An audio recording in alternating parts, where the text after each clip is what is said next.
Hello.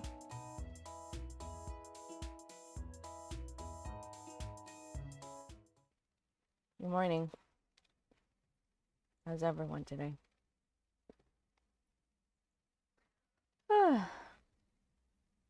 Yep. Mike. Yeah. Went and got some cereal. It took me a little bit longer.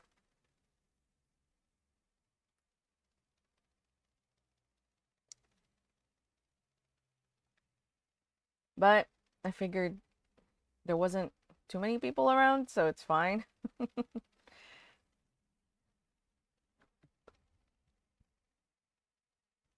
How are you today, Tibbs? I'm actually still quite undecided if I want to work on this or something else.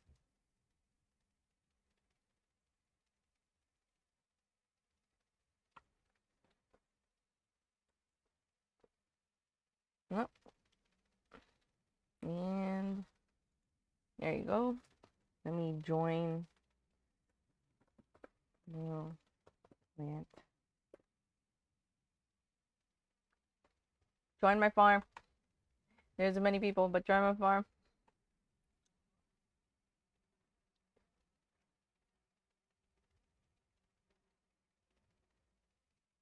Pushing a car fix? What do you mean?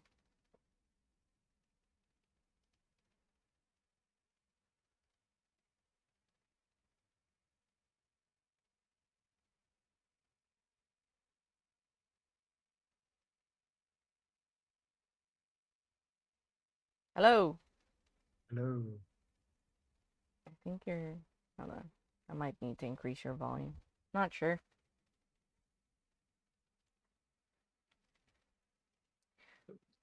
Uh, uh, uh, uh, Okay, there. Should be good. Oh, there you go. Valve cover gasket sooner than expected. Oh, gotcha. Yeah, that's dangerous. Finishing up a book. Ooh, that's cool. Oh, yeah, which reminds me of something. I was looking at like Audible titles a while back, and then there's this thing they called, what was it? Elementary reading? Was it like that? But like basically, it's a different way they call books that are young adult. And I was just like, this seems so like, oh, these people don't know how to write. Kind of. This is their first book. And I was just like, what? That doesn't make any sense. Why did I use this wording? Hey, Colgaff.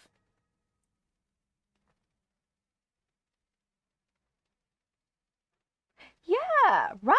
And I was just like, this is so bizarre. Hold on. Let me try and find it so that I'm not like, 'cause it's not exactly, I don't think it's exactly that.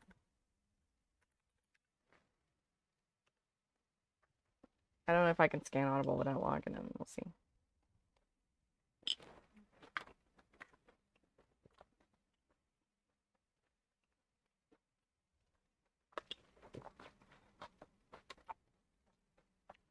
Why am I so logged in?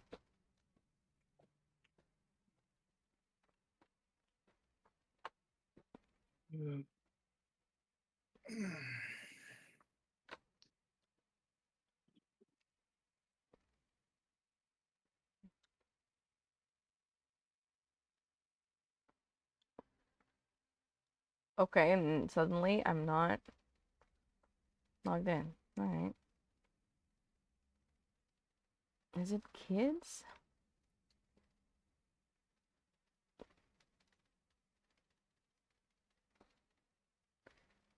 Damn it. Mm.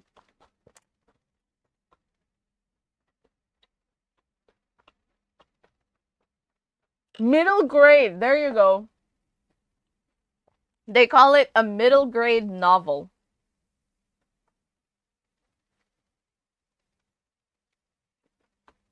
No log? You mean Yes, log, no log, maybe log. Log? log. But yeah, middle Log. grade reading. I'm just like, young adult is a thing that already exists. Why do you need to call it middle grade? Like it Why sounds not? it doesn't it sounds like the people who wrote that do not write proficiently. Like I know that's not what it means. Like they're calling it it's like, you know, What is it? Wait, what is it called? it's called middle grade reading. Basically it's young adult.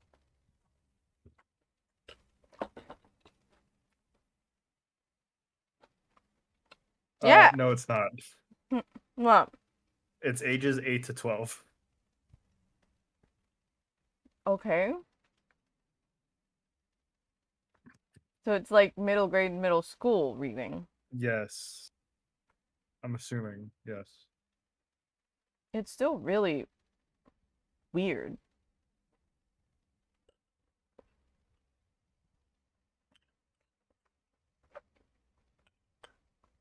Because young adult, I don't think that genre or like term isn't audible.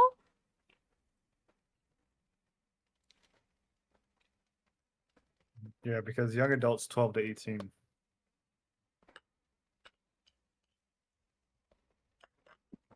Hmm.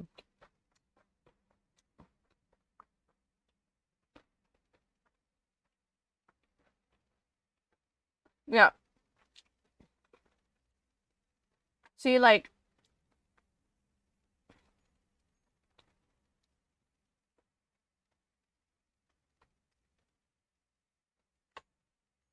here it is. Okay. Let me see. I just want to see them say young adult in the, like, because it's in the publisher summaries when I saw it. See, like, An Audible? yeah, in Audible. Specifically Audible. Um, but see, like, these these that they have put under young adult don't say young adult in the publisher's summary.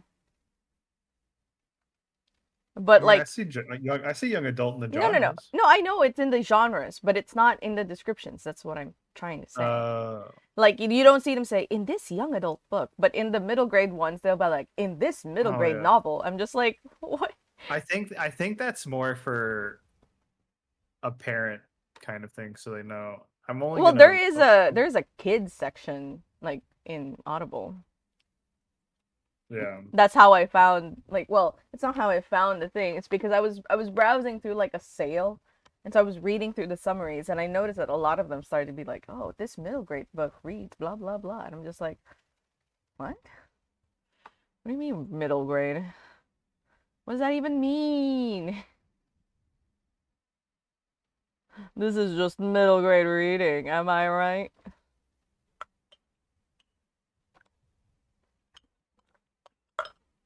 Yes, Goosebumps would be considered middle grade, Yeah. though.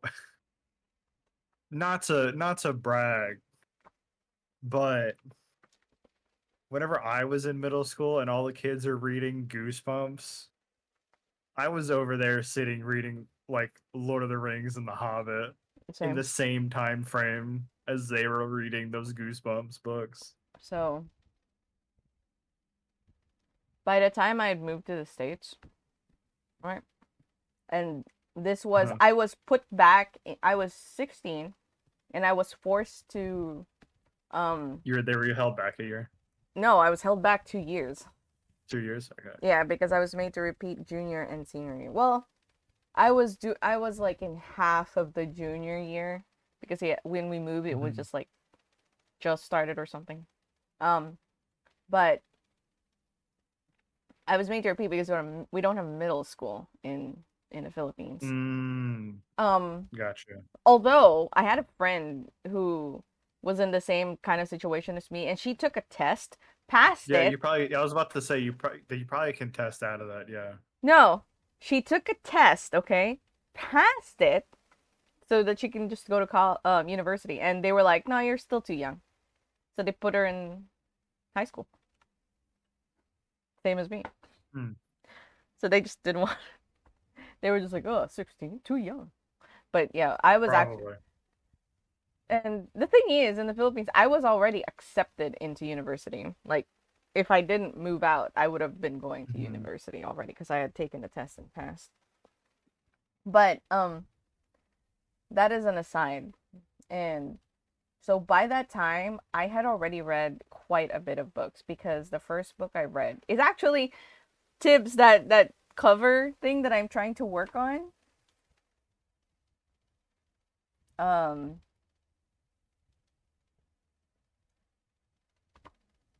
not this. This thing. This is the Elf Shadow is the first. Well, it isn't because like I read like my sister's like Sweet Valley books and stuff like that for a bit. But this was like the first fantasy book I read, and then I after that I just consumed books like it was the most delicious snack ever. And Mhm.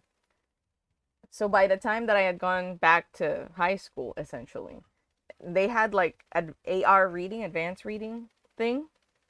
Hey, Brandon, have a good sleep. Thanks for coming by to say hi.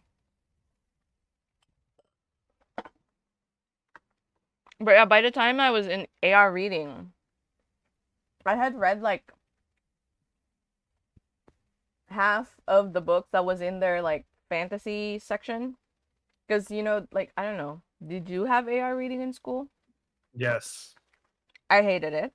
Um, I I didn't mind it because I always passed them all the time. so I hated it because it's required. And by the time I had Yeah. gotten um, to to school, I had already read a lot of those books. I did just retake a bunch of them, but they ran out of books before I was like basically my senior year. They ran out of the books that I've already read. So the way my school worked is we were only required to do AR until we hit high school. We didn't really do AR past like 8th grade. So I did it in junior and senior year. Ooh, that's rough. Yeah. And so But like I ran out of genres to read. Yeah, everyone was speaking like the easy books because a lot of the people were just like they just needed to do because it's required. mhm, And so a lot of the people were just like, "Oh, I just need to do something, get the points in." But many more so a lot of people were doing easy reads, like literally really mhm, easy ones. And like Goosebumps. yeah, or like some of them are actually like reading books for like Children. first grade or something. Because it's just easy, fast, and they can just get the test and pass, and it will be easy.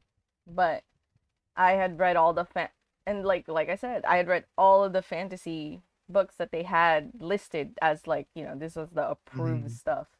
And so the last thing I read was Shogun because I was like, oh, Japan, I'm slightly interested in Japan. Might be cool. It's not fantasy, but But it's something you're not like you don't know about. yeah, so I was like, maybe it'll be interesting. That was a deadly mistake for me. I'm just not interested in like The something that's too like set in the only historical fiction. yeah, Just not my thing. the only book I read that I had a hard time reading Hmm. it was Children of Huron. I have no idea what that is. That's a Tolkien book. Oh, actually I have that book. I haven't read it because I bought that when I was living in the States already. But by then I'd already finished the trilogy and Yeah, it Silmarillion. is. I actually didn't read Silmarillion. I want to. I should go around to. I liked it. I like learning But about the other couples in there. Luthien and Lorien. mhm. But yeah, it Anyway, was a very hard read for me. That was like the hardest read I've ever had. But I no, we were so like for us, I don't know what it was for like real, but we had I think it was a week. I think they're like you have a week to read these books and then you take an AR ooh, test on it. I don't that's remember the exact time frame. I know it was like for the books I was reading, not a lot of kids would have been able to do it. Like I was reading big books. Like the I read the entire Aragon saga. mm-hmm. I read all of the I read all of Lord of the Rings, read all of the Hobbit. I haven't read The I Hobbit. read Hobbit's really good. The book's really good. I read all of the Harry Potter books. Which this is whenever I was a kid. This is whenever I didn't know better. I mean, okay, nobody knew better. Let's be real. Yeah, Nobody, let's be real. absolutely, nobody knew better until recent time. And then what else did I read? That's already a lot of large books. I'm I gonna. would say, I I would think we say had to though read. I that think it was. I think AR. It was once a month. I think it was just every month, not every week. I would say though that like Harry Potter is geared more towards that kind of like level reading. Mm-hmm. They're large. Yeah, but still, as opposed to And say then Lord of the Rings, that is definitely yeah. not geared towards that reading. Well, this is in like fifth, sixth grade. This ain't in no eighth grade. Hmm. Like these are all early. I grabbed these. I'm trying to remember what I read.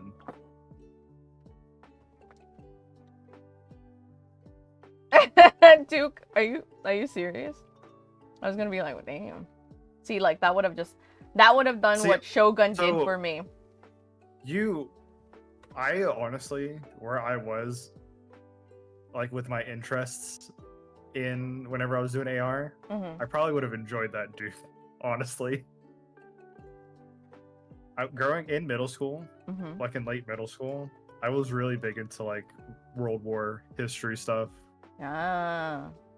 Yeah, and like military, like weapon history and all that shit. Yeah, I was very strictly into the fantasy mystery genre. Oh no, I read a lot of fantasy mystery Like some of the books that I stuff. read was not in AR because I don't know. Because it's not approved reading, I guess. But like I mean, AR did make me find some new authors like Paul Zindel. I ended up really liking his stuff. But Mm. Shogun permanently Oh, damaged I read my all desire of to read. I read all of the Percy Jackson stuff. Mm. My younger brother likes Aragon and Percy Jackson. I believe read all of that. And then I read something that I thought was interesting. Mm-hmm. It was fantasy. It was basically it was fantasy, but it was like fantasy set in modern day Mm-hmm. kind of stuff. Mm-hmm. But they pulled like historical characters. So like the main teacher for the characters was Nicholas Flamel. Oh, is that like the Alchemist? Yes. Because I read that. Like I stopped because I don't remember why I stopped, but I did stop because I didn't have the rest of the books. But I did read The Alchemist and I loved it. Yeah, because it's a whole series and Yeah. it was getting really good.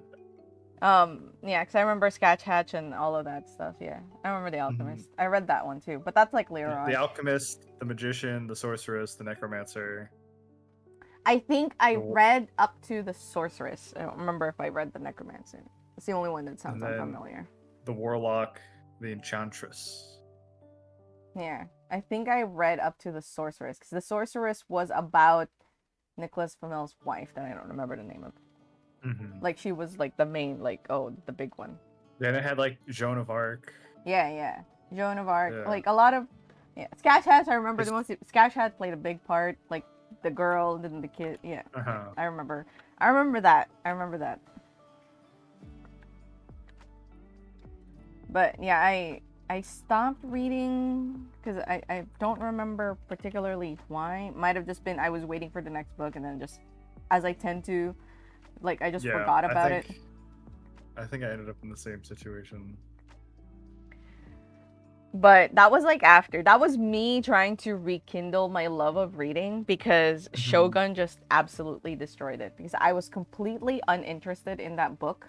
But I didn't want to stop reading because I had already started. And I was doing that thing where, like, maybe it'll be good. Because when I was younger, I had read this really thick book called The Wayfarer Redemption.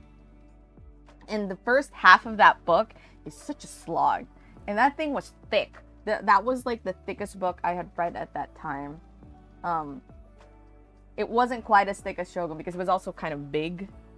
But the first half of that book was such a slog. Like it took me weeks, like a week to get through it. And then the latter half of the book took me like 3 days. So that tells you to find how to like how book. interesting that book was for me. But I was doing, since I knew of that book, I was like, oh, but what if it gets interesting in the latter half? So I just continued reading, which was a mistake. I should have just stopped reading and then found a different book to read because that has absolutely killed my reading. That's why when I saw that there was the Netflix drama, I was like, I'm sure it's good, but I don't want to read it. I feel like it just relived my trauma. I'm trying to find. There was a book that I read that I was part of a large series that I was getting into. It was very like more young adult, but I don't. It was an old book. What was it? Do you remember like bits of the story? No, because it was ages ago.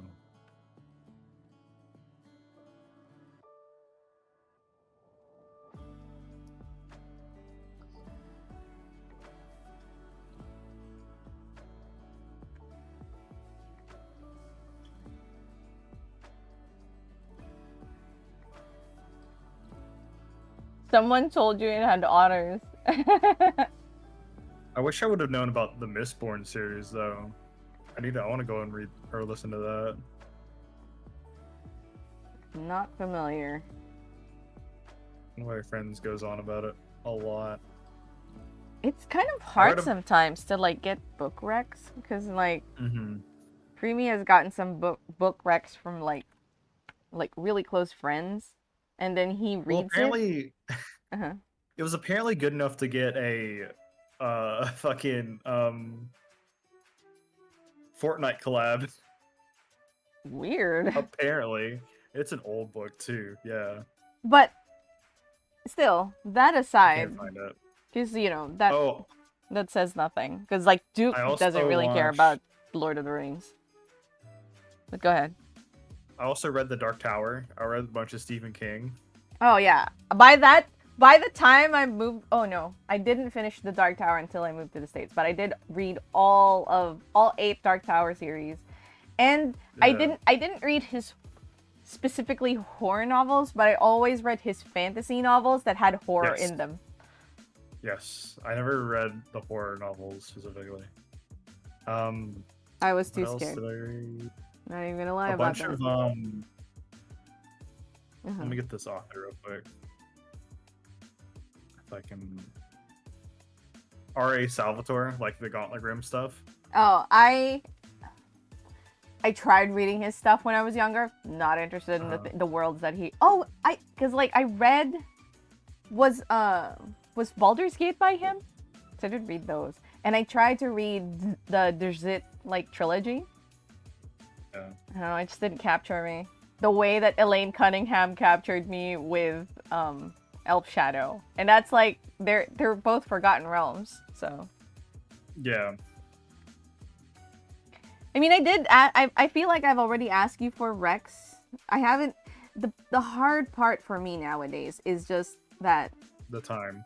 not the time, but because I've been so put off of reading, it is very hard for me to like even start. Like I have like 5 books by my feet right now.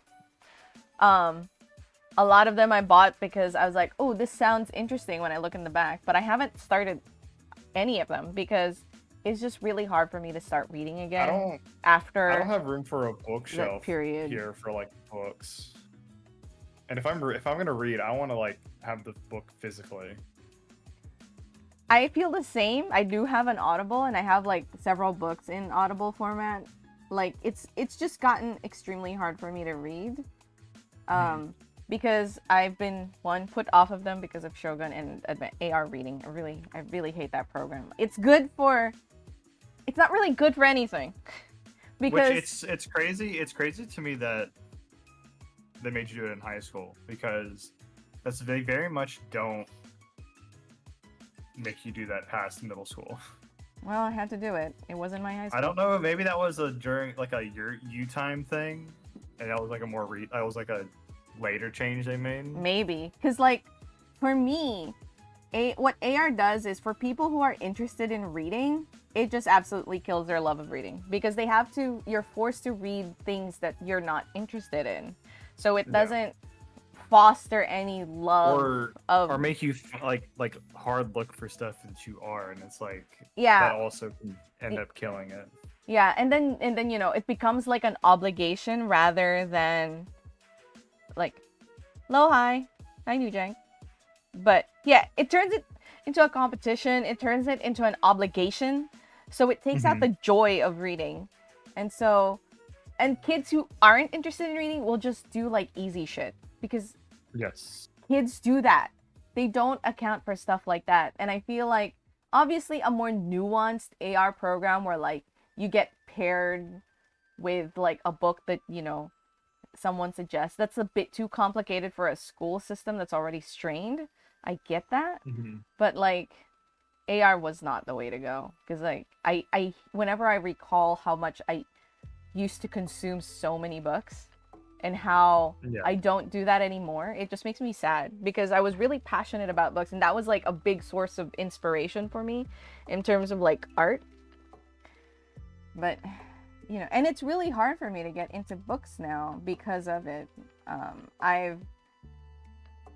Because I'm older, I've developed this weird this is what happens to like shows and stuff and why Creamy has to vet a lot of shows that he thinks he like wants to share with me and why he often will watch movies when I'm not home is because I have like third hand emotion. I feel it really strongly.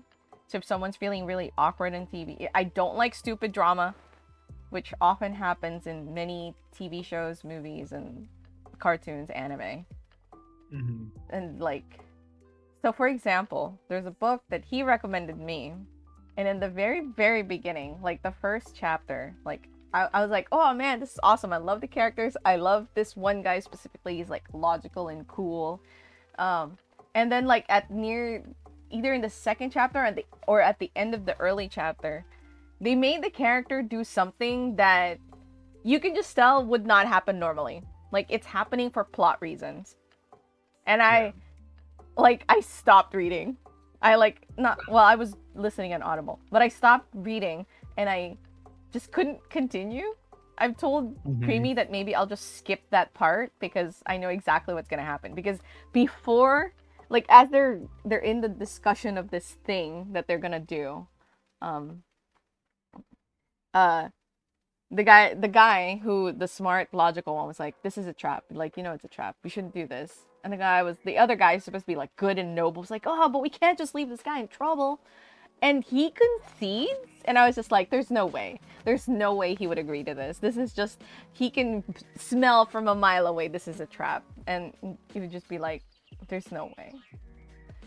But that's what leads them into this adventure. So it's like a really important plot device that has to happen. And I feel like that probably could have been written better or went about a different way so that they do it not like this, and I really hated that. And so I stopped reading. It's Yeah. and Creamy to No, I this get day it. is still trying to get me to read it. And I said, oh, maybe I'll just skip those parts because it's not even like, oh, I wonder how it's gonna happen. You're like, oh yeah, they're gonna take on this mission.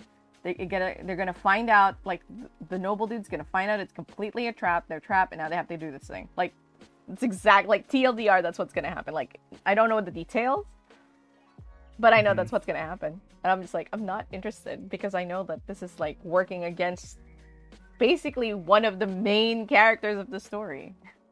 Yeah. So, but I have a bunch of books that I can read, and I bought them for the purpose of trying to get back into reading. I even reread Elf Shadow, and even that I didn't. It doesn't have, like, it didn't hold me the way it did when I was younger. Actually, that's a lie, because at the end of it, I was basically gripped. But that's what happens with me in books nowadays. Like, I'll read it, I'll get really interested in it, I'll like read it to the end, and then the desire to read stops again. Yeah. Hey, Tyranno. See, I'm too enamored by like podcasts right now too. So it's like, well, I could read a book or I could just listen to this podcast. Yeah. Hey, Sam. You know what? Maybe with so many artists in the stream, I can just ask for help. Because I feel like one of my things is not going very well. Hold on. Let me save this. For the artists in chat right now. Oh, first of all, join my farm. Don't forget, ! Join. Rise, join my farm. Oh, yes, ma'am. Thank you.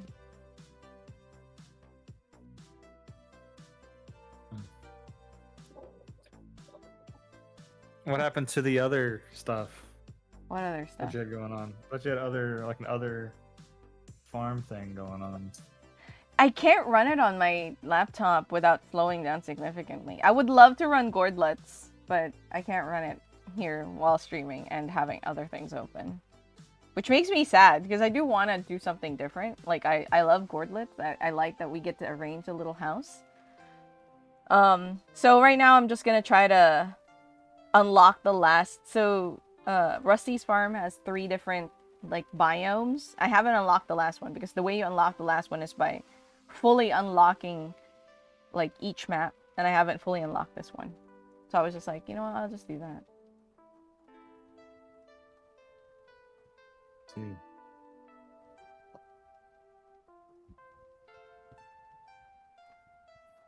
But okay, artists in chat. I'm trying to... What I'm trying to do... You know when they say you're like...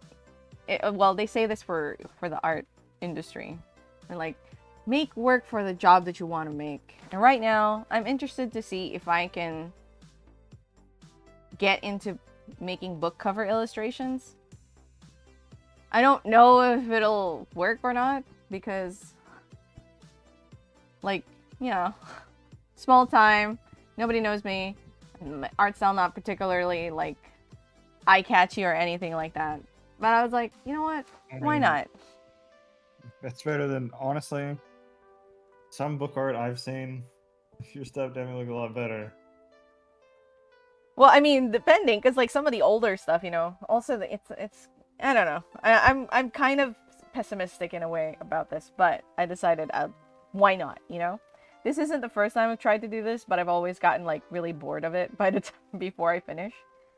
But this time around, I'm trying to focus myself to like actually try and do this. So, Elf Shadow. Let me pull the original cover for it. Also, in trying to look for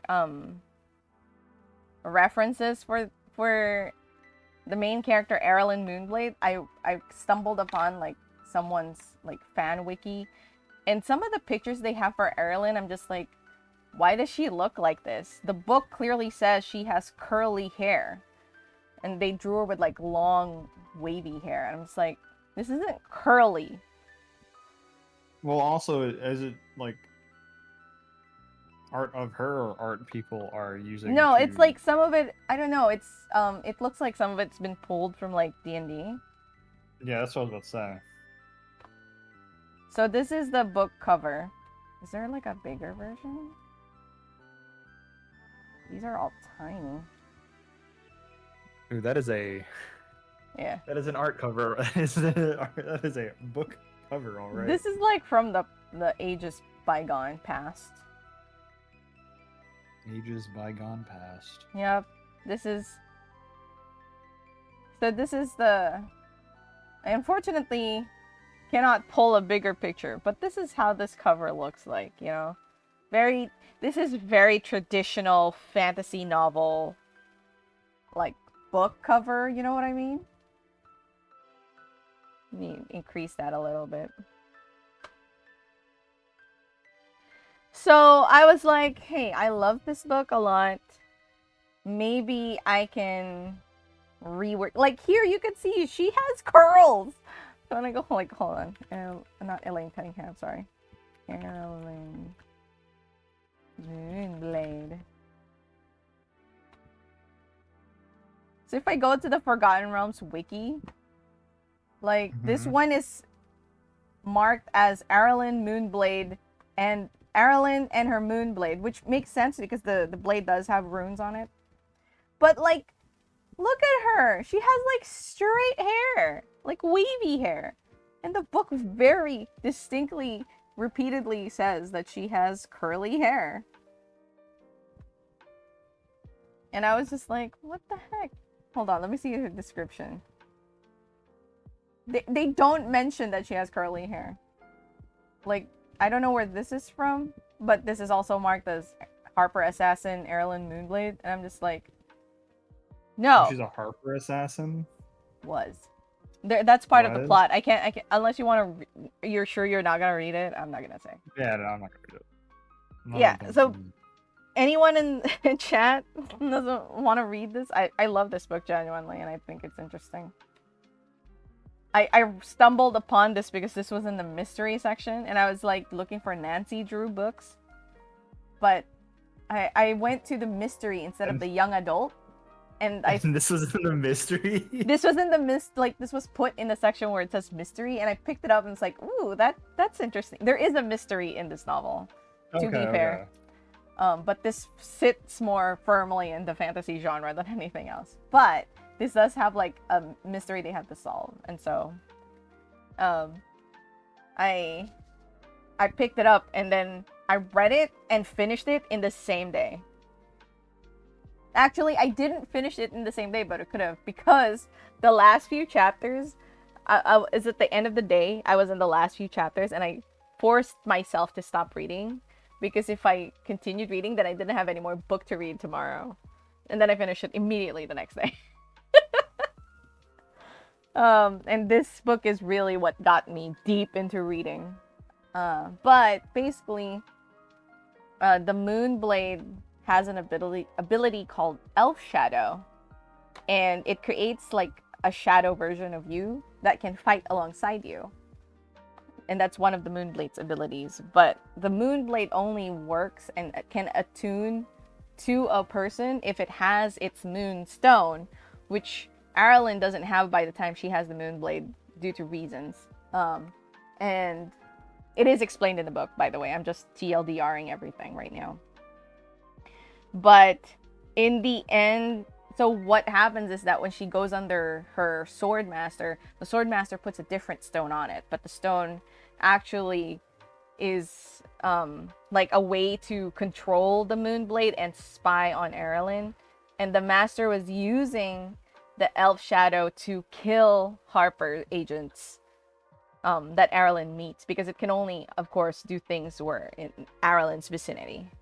So she was suspected as a Harper assassin for a bit, because it's only Harpers that she meets that dies.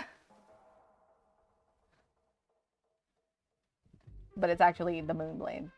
Well, the Moonblade being controlled by the Swordmaster. I love Forgotten Realms lore I specifically. Elaine Cunningham. I read most of her books. Now, when it got to the spell song, I didn't quite get into that one, but I did read all three. But anyway, Like it is my favorite D&D like universe. Forgotten Realms. Yes. I love it. And that's why Easily. like when so I watched or we watched the D&D movie recently, Mhm. relatively recent, like last month or so, I think. Yeah, that's also Forgotten Realms, huh? Yeah, yeah. And it's Technically. really good. It's a solid, even if it's not related to like D&D, it's a solid movie. I would say if you like D&D or fantasy, Yeah, I do need to watch it. that movie is a solid title to look into. And it has like characters. Like if you're familiar with Is the is lore, is Dritz and oh my no, god, he's not in there. what's the Visit the Reuben. dwarf's name? He's not in there. Most of the characters in the story are like specific to this. I think some of them might be based off of something, but there are some Easter eggs. Um, Oh. like the Elminster is there.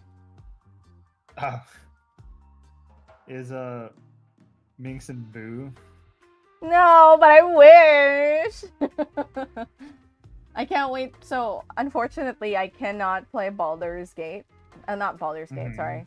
Um, the new. Oh, is it Baldur's? No, is it Baldur's Baldur's? Gate 3, yeah. You're right. Okay, yeah, okay. I cannot play that game as much as I want to. It doesn't. It Why? just doesn't suit. Like That's not your game style. it works like the way I am curious about how decisions play out really play against me in Because that you want to game. see everything. Yeah. And I want to get good results.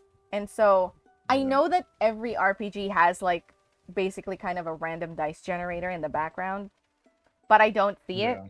So I don't think about it. But here it's very clearly in the forefront of how you decision making and everything else that um early in the game you find like, this is really early on in the game and you find this book and what you glean from it when you read is based on the dice, right? I think I repeated that specific scene maybe more than 10 times because while you're reading that book, you can gain something else. It's like some kind of background thing because you see it pop up in the corner. It's like, oh, you failed the blah blah check or whatever. Like I saw that and I was like, okay, what happens if I get that though? So I kept repeating that scene over and over and over again to try and get that. And like I could try to continue past it, but every time there's a big dice roll thing, not the Man, fighting. The you're really fighting. cutting into the replayability of that game. So here's the thing. It's very rare that I replay a game like twice. Yeah. So I tend to just play it once, like all the way through. And then sometimes I'll play it again, but not very frequently. And so I continued playing because the fighting doesn't like the dice roll that happens in fighting. Sometimes I haven't gotten to the point where I'm just like, oh, I hate that roll. Let me like save scrub. But I haven't gotten to that point yet, so I haven't done any of that. Mhm. But the stuff that happens in story, like decisions and like if you sense like glean information, that stuff, I always kept repeating, and then eventually I was like, I can't play this game. Like it's gonna Yeah. like I'm not gonna make any progress. So it makes me sad because like I wanna romance Gale. Now I can't. What if you played it multiplayer and you weren't given the option to save scum and you just had to go with it? Maybe because that would force me to move forward. I think I would find myself very upset over some things if things don't go like combat wise, not so Yeah. much. Because combat wise, I'm a little more like, okay, it's whatever, it's what happens. Unless someone dies. That's when things differ. I'm just like, no, you can't die in a fight. But I'm like that Yeah. in most things. Like when someone dies in my party, in any RPG, I always try to revive them before the battle's over. And if it has the Oh, permadeath system, oh, I absolutely just like save scum. you must love Fire Emblem then. Oh, I do actually. And my Yeah. tactics with Fire Emblem is to become overpowered so that when I go to the story parts, I just Which I steamroll. believe they have game modes where you don't have. Now they There's do, no. but the thing is, even in casual mode, because that's when I played Awakening, I Mhm. played it in casual mode. But when someone died, I still restarted my save. I Oh. just can't. Just can't. I can't do it. I'm just like, no, you can't die. But because of my tactic of overpowering, like over leveling my characters in the story beats, I'm just like stomping over everyone, easy peasy, lemon squeezy. Because that's my tactic. Easy, squeezy, lemon, lemon. They should try to. Hold on. Let me catch up with chat. Favorite thing about this time of the year is having to take broom outside to knock all the spiders in the. Oh, is that like? Do they only come this time of the year? Spiders? Mostly because other bugs are out, and so spiders will come out and Oh, I guess eat. that makes sense. Trying to make a game where the ending where everyone survives and just end up with all the characters clashing personalities, turn it from what could be a chaotic, unreadable mess. That would be funny. Although that So would technically, that is in Divinity Original Sin 2. that's an option. You whenever you get to the end, the final boss is just all the characters fighting against each other. Oh. I see. Technically, yeah. Because only one person can get the MacGuffin, and you're a party of 4. Oh, so you fight Yeah. with So all you your have to, so you have to comrades? fight. You have to fight against your party members. Yeah. What? That's kind of sucky. Same people who made Baldur's Gate 3.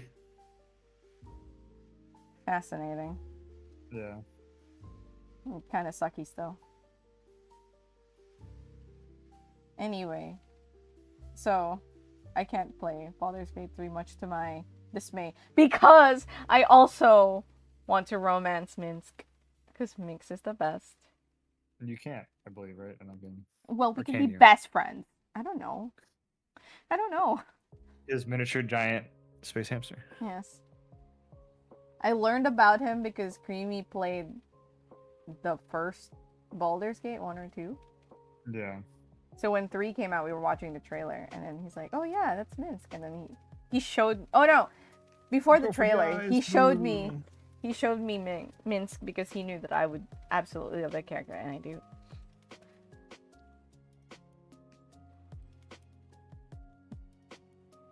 Now that we've completely derailed from my original question, does anyone want to like critique? I know this is pretty chaotic and messy, because this is like a sketch.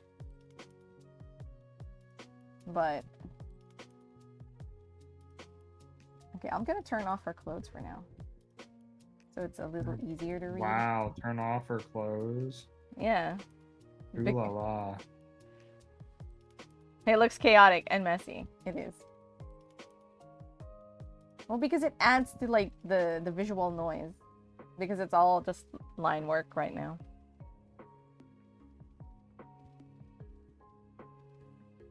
So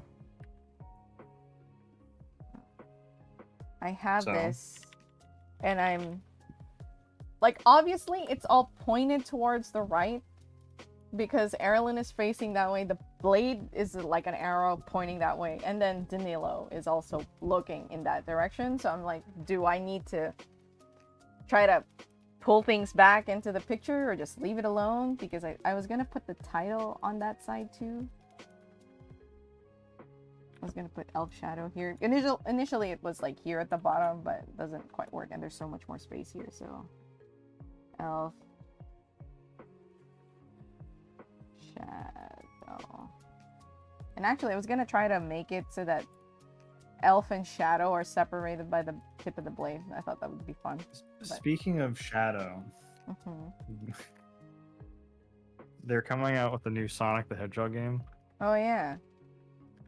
And they're doing like an animation kind of mini series on YouTube Uh-huh. for it. And it's pretty cool. The animation's really good. I don't know the studio they got to do it. But Is it not the I same? feel like this is I feel like this is the most marketing that they've ever done for a Sonic the Hedgehog game. They're really trying. No.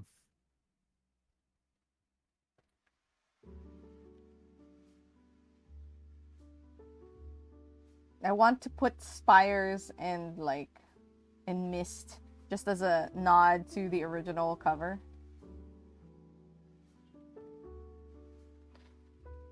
I don't know.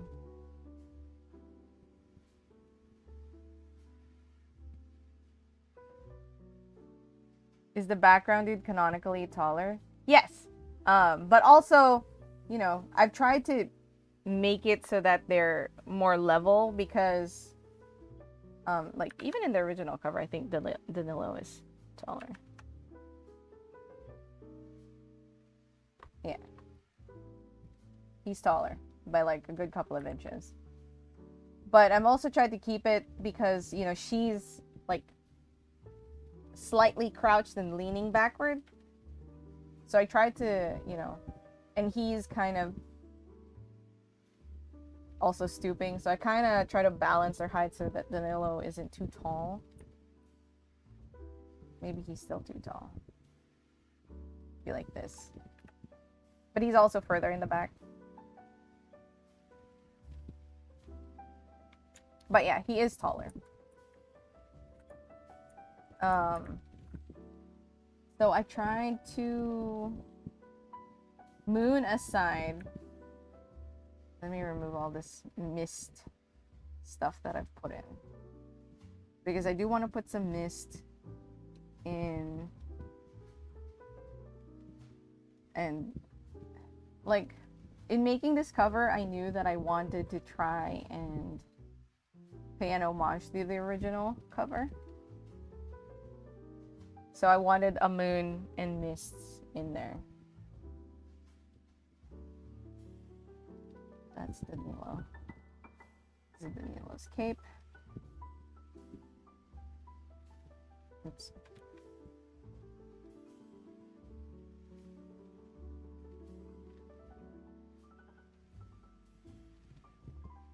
Oh, I realized I didn't even erase this part.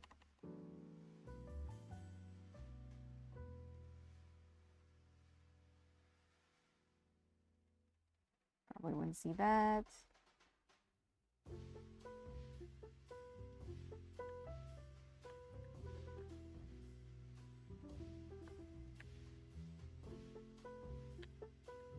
It is kind of, when I saw the wiki page for Elf Shadow, I was kind of sad because Danilo never made it to like what I thought he would. Because in Elf Shadow, Kelvin Arunsun, do you know him? No, I never read the book, but how do you know him? No, he's just a main big player in the Forgotten Realms lore. Are you crazy? Kelvin Yes. Arunsun, Archmage of Blackstaff Tower and Waterdeep. Mm-hmm. And like he's like the big like mage guy. Okay. And basically he was Danilo is his nephew, and Kelvin was initially picking to have like Danilo take over Blackstaff Tower and be his apprentice. He was already learning from Kelvin before then. But I learned like he became like a temporary lord of Waterdeep for a time, but never took over Blackstaff Tower. And I was like, oh, kind of wanted that for him, but I can see him declining it as well. That fits in with his character. And Erilyn, who's supposed to be like, it's not supposed to be, but she is in the lineage of royalty in the elves.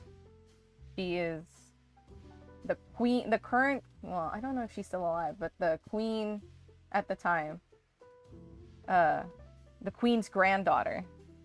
But that didn't amount to anything either. So I was like, this kind of sucks. They feel like such big characters to me, but I understand that they're not big characters for everyone. So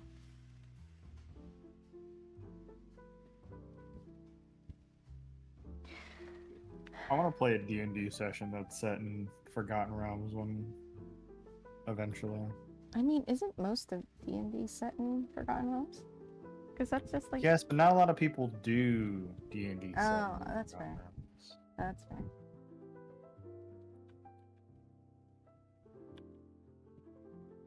Everyone wants to like make their own world.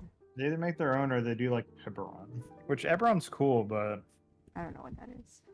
that's like a spin-off, and it's more steam, like not aether punk, but like steampunky, like magic punk or whatever you want to call it. Shit. It's where like constructs are, and like the constructs come from that. You have guns and I see.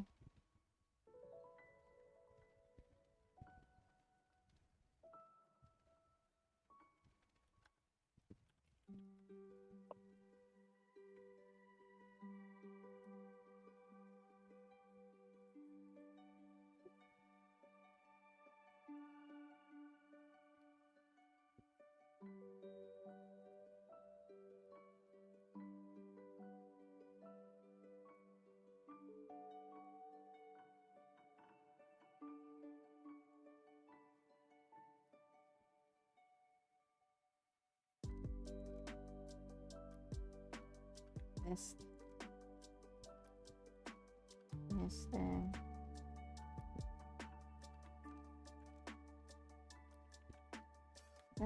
do not like these bits. They're not working with it. There's way too many small parts. Oh. Like really small parts.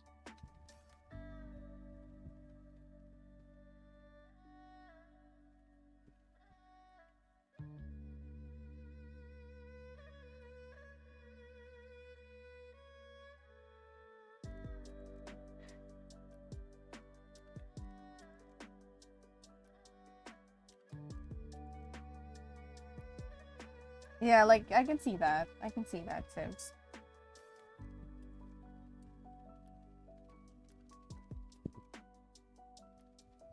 Do you think there's too much, though?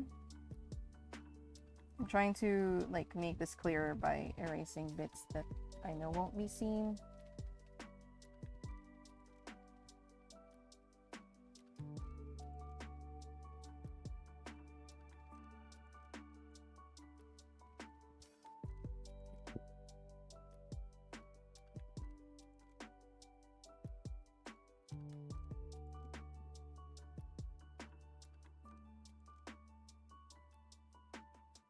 Feed anymore.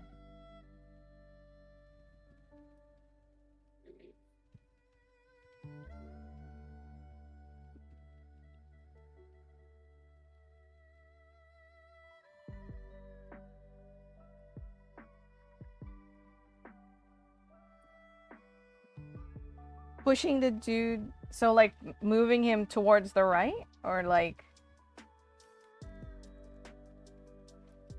what do you mean?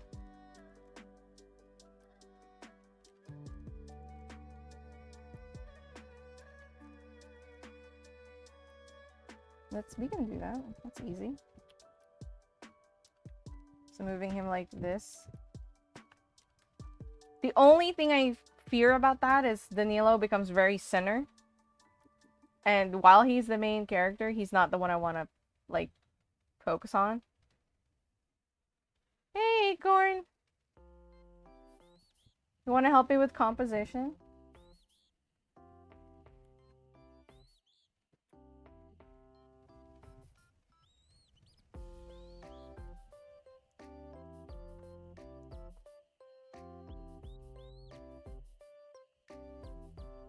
It's right here. This is what I'm working on. Well, this wasn't what I was planning to work on today, but now we're here, so I'm working on it. The sword is the main. True. And I suppose I could also always just like mute his colors a little so that he's not, because Arlen is very much black, you know, black hair, very dark colors, and Danilo is very bright because he plays as a foppish dandy in Water Davian society, but he's actually quite smart and and not as like silly as he Not seems. foppish or dandy. Yeah. He does have those tendencies. And he plays the role really well, and I think he finds enjoyment in it. So like to some degree he enjoys that. But he's actually like really smart, a really deep thinker, and very like talented and skilled. But that's why I have him here kind of like tilting his hat, you know, being like, and then here in his hand, if I may direct everyone's attention here. You may not. Well, you don't have to lift him. I was gonna put like magic, so he's gathering magic in his hands because, like, you know, it kind of plays into the whole, like, he seems like a dandy, but you know, he's skilled and whatnot, but it's hidden.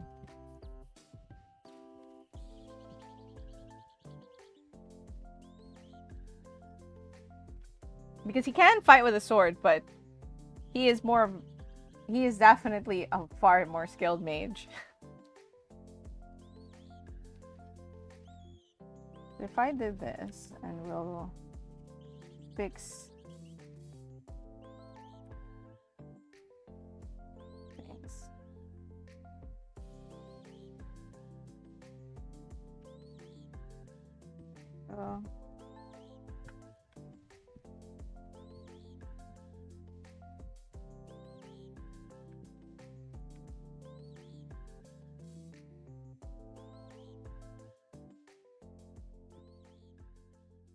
It'd be like that. So it's a more like even triangle, circle.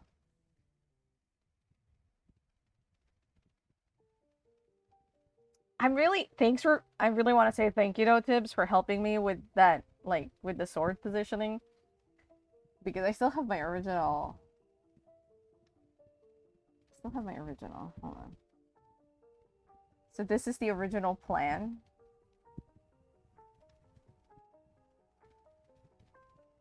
And Danilo is holding a sword in this one. Like he's pulling it out. But this is like, this pose is so much cooler. And if someone's like, what is that sword thing? What is that? I'm just like, I got a help from a sword expert. Okay? I don't know what pose this is, but I believe. What is that sword thing?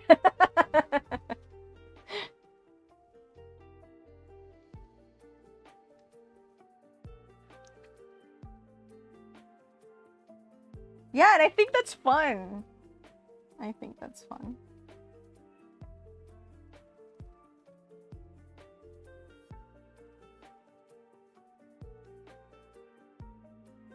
I was also thinking of maybe like, dang it, I ended up having so many more layers. Excuse me. I was also thinking of maybe adding like sword glowies. Sword blowies. I mean, this is a magical sword. Also, I want to just point out that this. Look at this, Tibbs. This is how the original book illustrator like showed the Moonblade. And when you showed me your longsword, I was like, this feels so much longer than this sword. I was like, because this is what I've imagined the entire time I was reading this book.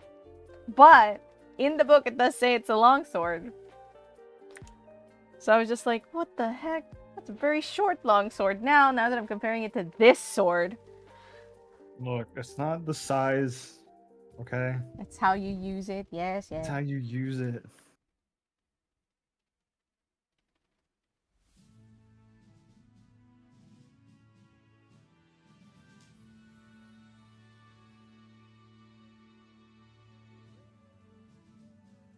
Yeah, I was thinking of adding like mystical glowies to here, and then an allusion to like the, just like in mist form, to the elf shadow here.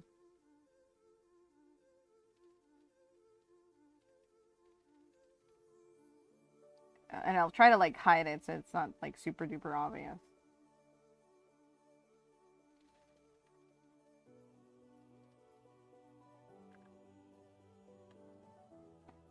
It does like, yeah.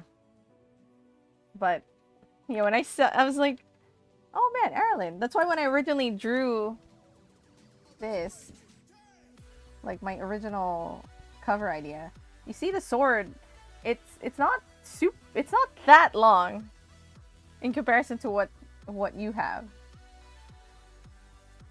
And I was just like, dang, long swords are long. It's almost like they made it that way.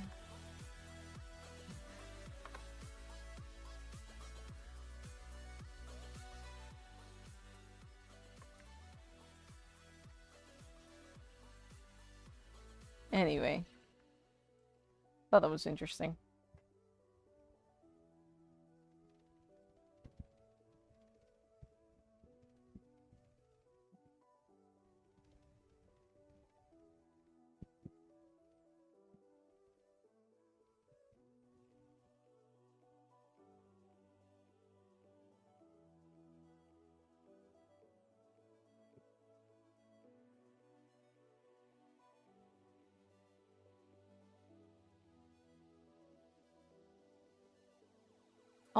They're almost used exclusively two-handed, but there's nothing stopping a person from attempting it one-handed.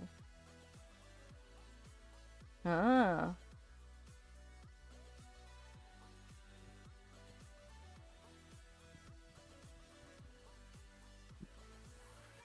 I want to pull.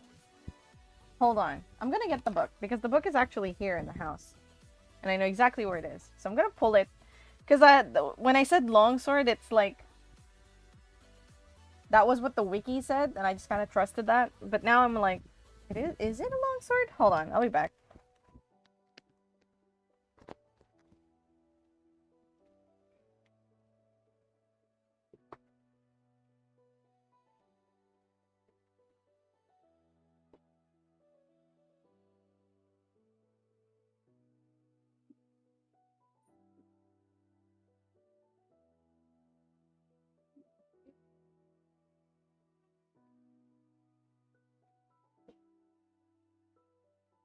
You got it?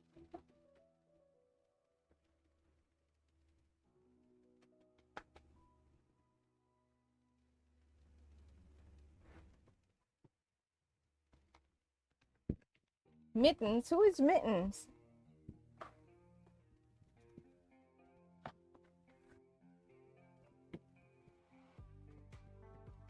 Let's see. Prelude.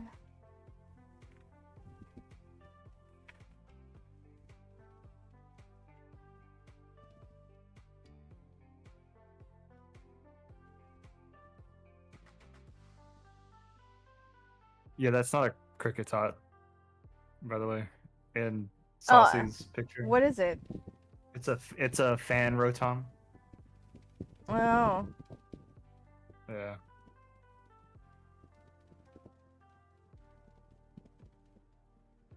So yeah, his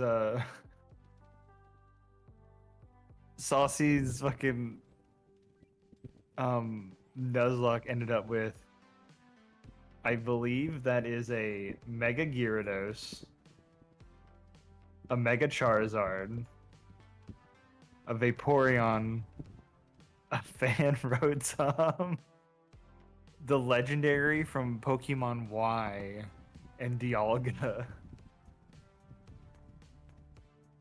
Which is nuts. I know. I saw. I was like, this is a bunch of legendaries. That's why I was like, ooh, the Kricketot, because it looked like a Kricketot. Yeah, I mean, it's still a regular Pokemon because it's a fan Rotom. But it's literally 2 legendaries, 2 megas, and 2 normal ass small Pokemon.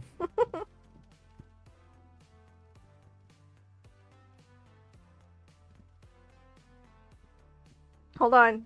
I'm getting to the sword part.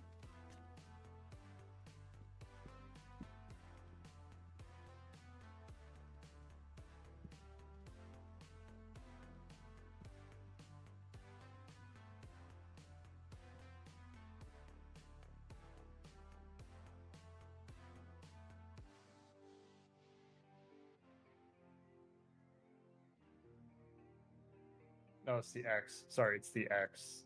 Pokemon X legendary. It's a black mother of beans. Ah, I see.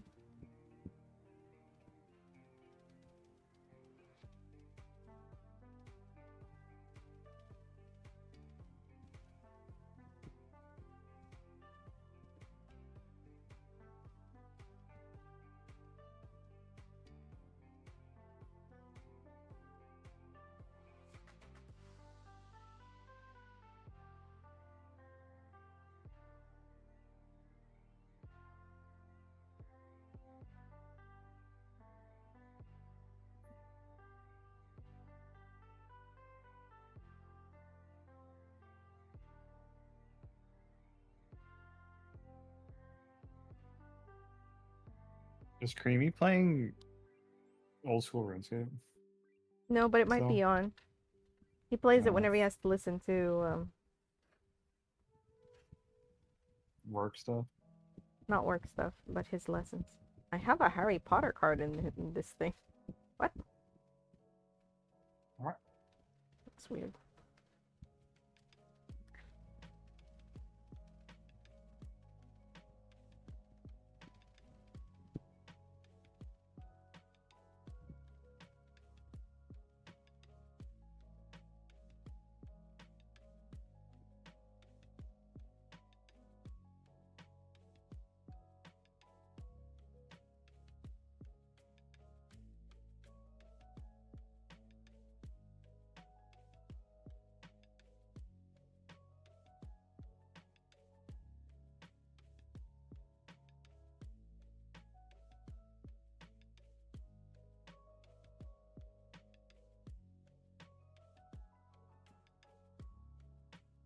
Oh, where is it? Give me a description.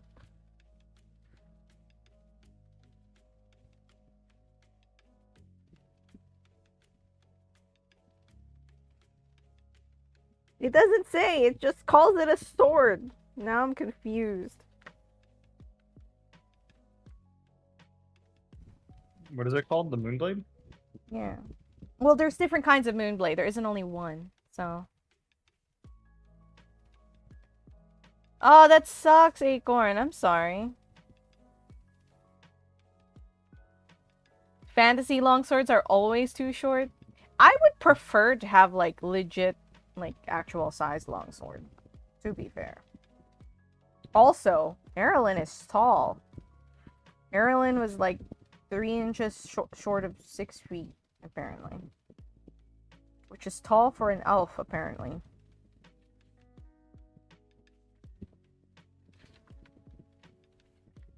Yeah, that's the beginning.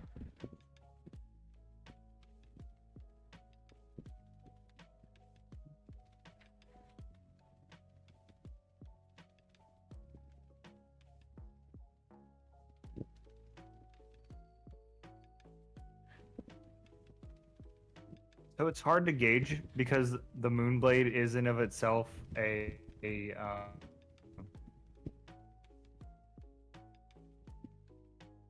What? So I'm on the Forgotten Realms Oh. wiki looking at the pictures. Since it's an quote unquote exotic weapon, it's not a traditional Yeah. looking sword. Because it's It's hard to gauge. Yeah, Especially with the 5th edition picture, which is like a good picture of it. let me see. Can you share it with me? Yeah, I'll put it in the chat. Because it looks like it's a single edge saber. It's definitely not. Single edge. Erlen's Yeah, is not. That's yeah. Because the thing with Moonblades is that, like, it's a hereditary weapon. This is yes, that's what it's saying. And this is the 2nd edition version. You want to see the stark difference between the two? Yes. Where are you putting it? In the chat. Yeah. I'm gonna put it in. Yeah, I've seen this one. Yeah. Like, Erlen's Moonblade is closer to the first original one. Like, the way they draw it in the cover. It's closer to this than this, which is a single-edged, which is not how it is. Hers is like that, but Moonblades are, one, elven only. It is a hereditary weapon, so it passes on from owner to owner. Hmm. And the sword has the right to like, the sword chooses its owner. So if it I deems like. you not worthy, it will decline and it will like burn your hand instead. See, this is why I love Forgotten Realms lore specifically. Uh-huh. Whenever you look at the history, the last line is the process of crafting a moonblade could not be adequately described. No more than a melody could be conveyed with mere words. Like, okay, I'm getting it. Yeah, see, the 5e version's more of a single edge. Yeah, it looks like a katana almost. Yeah, A straight which katana.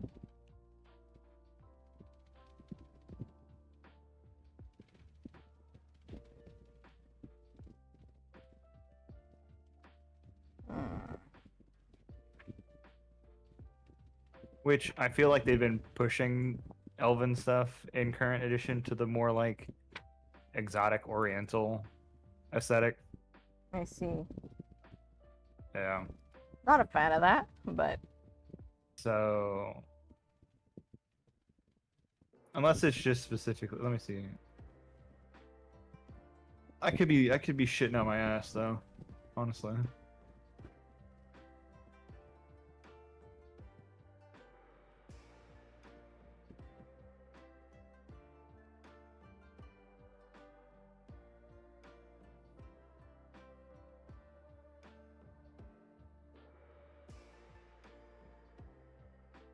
I'm a more personal fan of the Pathfinder depiction of elves, but that's just me.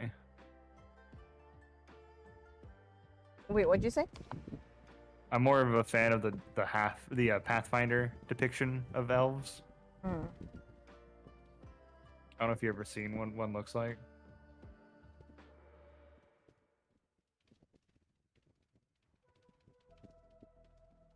I don't think See if I so. can get a good picture. Yeah. See if I One can get a sec. good picture. Good picture. My God, they don't.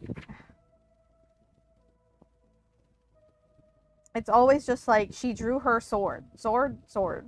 There's no like actual description of like sword. Not like, oh yeah, the long sword.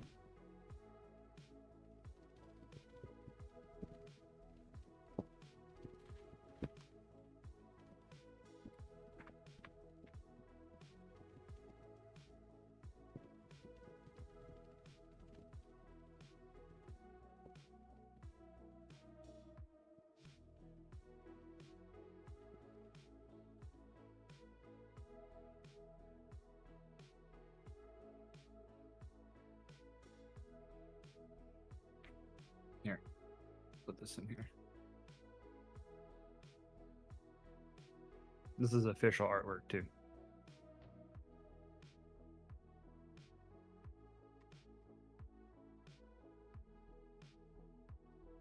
The Wallace collection. No, definitely. Aerlin's sword is more like this one. As we can like the original cover has it more like that one. Whoa, what the heck is this?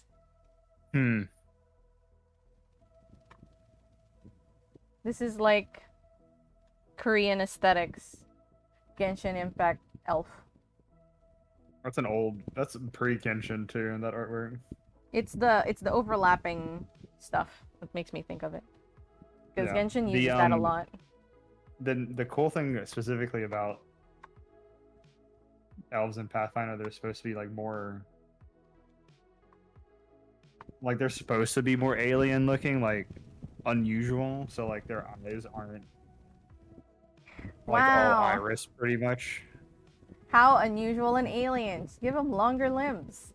That's all it Longer takes. limbs. No, honestly. Yeah. Like, why do you think Slenderman is so freaky? Mm-hmm. He's just a guy. No, like let me I saw the fandom. I have the not the fandom the wiki up. Elves are on average taller and more slender than humans, with relatively fragile, elongated features and a natural grace. They have colored pupils that fill most or all of their wide, rounded eyes in a manner unlike the other ancestries of Galarian, which is the world that for Pathfinder. Yeah, and they also have different like varieties of elf as well. So Yeah, like I wish I could be like, yeah, the blade. But they just describe it as the blade, the sword, blade. but nobody goes, oh yeah, this long sword. Or Well, I'm assuming it is based off of 2E or stuff from 2E since it's old as dirt.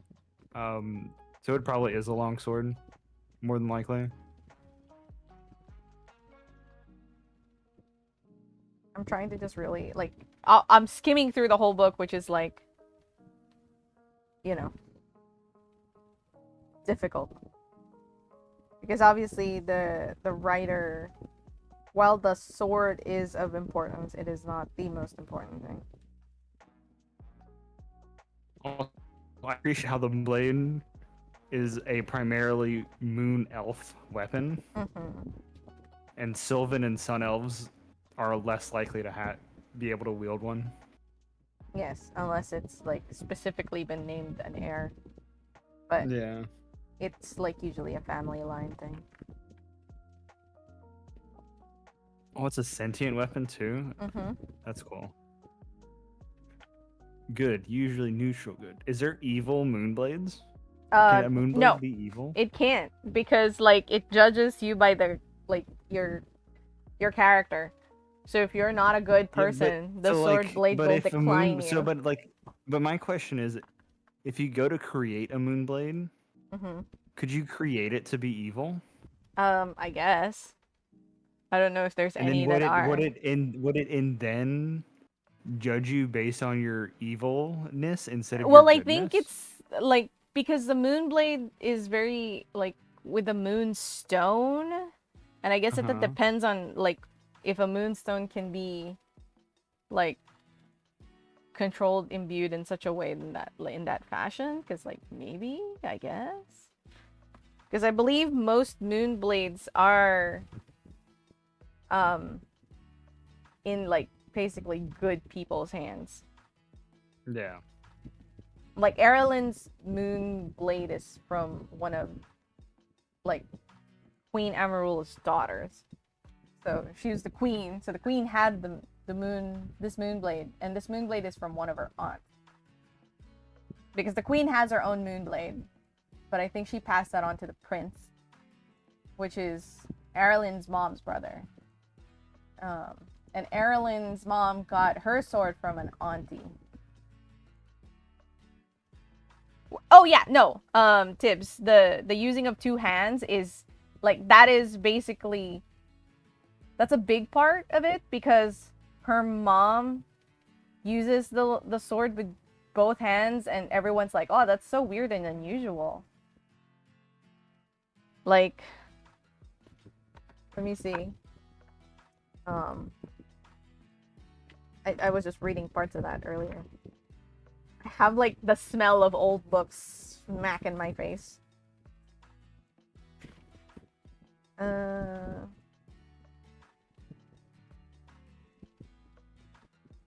you go. Like Arlen met the elf's first lightning thrust with a two-handed parry. And then the teacher's like, "Your reflexes are good." He commented in an even tone. That two-handed grip, however, has its limitations.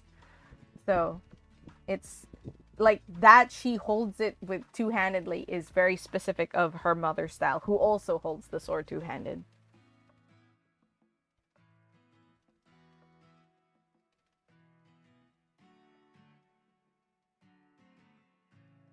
Okay. Then, yeah, it's probably a long sword then. Yeah, like, for example, here, so the teacher is testing Erlen, basically. Let me find, like, Still testing, he advanced again and showered a flurry of blows upon her, alternating with sword and dagger in an intricate pattern that had confounded many a skilled and seasoned adversary. Erlyn met each strike, a feat made more remarkable by her persistent use of that two-handed grip. So, That damn two-handed grip. like, her mom used it, so she is very insistent of using it. So she never ever stops using the Moonblade two-handedly.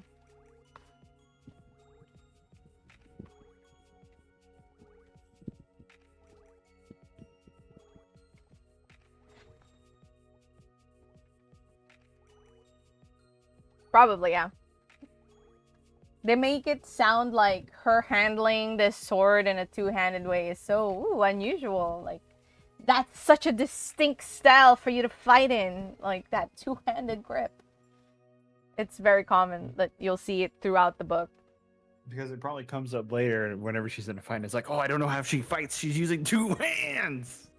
Not quite like that, but like it, like the way I did it earlier, where it's like, oh, like that persistent two-hand, like that. She's using that sword in that distinct two-handed grip, kind of like that. Damn her and her two-handed grip. I don't think her adversaries ever were like, you and your two-handed grip, shakes fist. You and your two-handed grip, I'll never understand.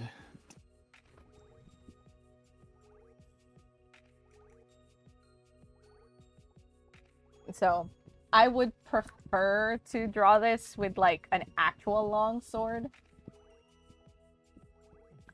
Because the book just says sword. And like some depictions of like Moonblade are quite short too.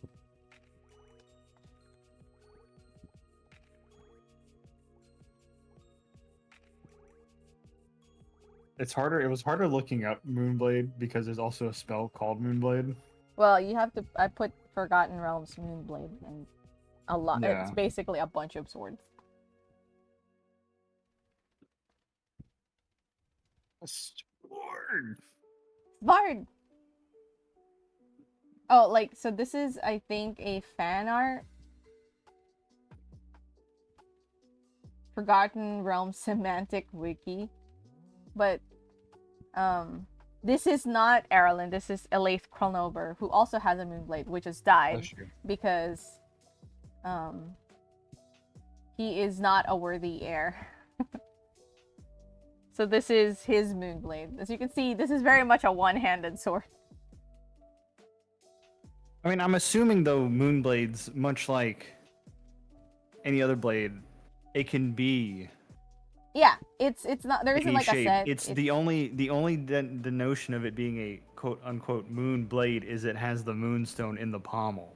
And is like a hereditary weapon. And is a hereditary weapon. So like you can have like a katana looking ass weapon and it with a moonstone in the pommel, it could still be considered a moon blade. Yeah. I'm assuming. Yeah, this is another depiction of a Moonblade. Extended Realms. Could you have an axe with a moonstone on the pommel and it still be considered a moonblade? Don't know. As far as I know, What about all existing current Moonblades are swords. What about a giant hammer? Maybe. It wouldn't be a blade at that point then, wouldn't it? Would it be Although a there moon is hammer? this in Erlyn's wiki, there is this picture of her with the Moonblade. She's like, I don't know who drew this, but I can believe that this is like from the book. This is from, what was it? Dream Spheres, I think. No. Silver Shadows, I think. Dream? No, this might be from... Okay, never mind. Ignore me. But anyway, you can see her holding the Moonblade, and it looks like about waist height. Yeah. Is this a knife? Exactly. But you can see it's about, like, roughly waist. The blade goes up to her waist.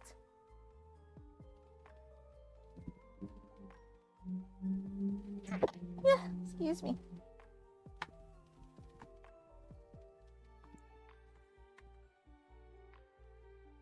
This sword seems more like a normal sword length on this picture, but I don't trust this picture either because very clearly has curly hair, and this person distinctly does not have curly hair.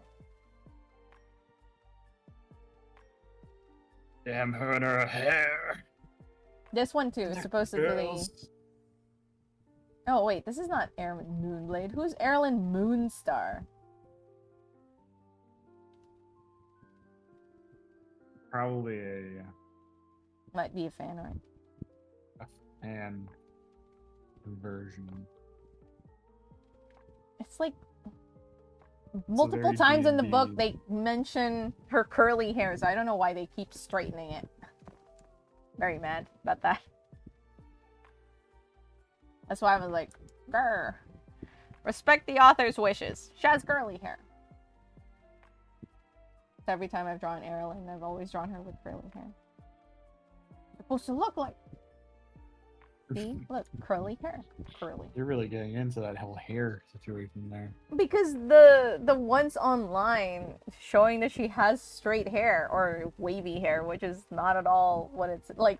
Multiple times in the book, she straightens her curly hair as part, like, you know, to get her disguise more fitting.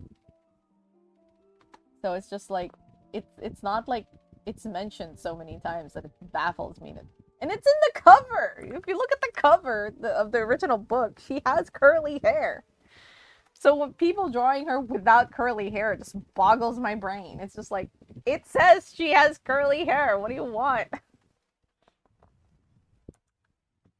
The person who made this character says she has curly hair. I have not drawn anything in the past couple of minutes. We've just been discussing this thing. So anyway, I'm gonna draw her with an actual length longsword so everyone can just...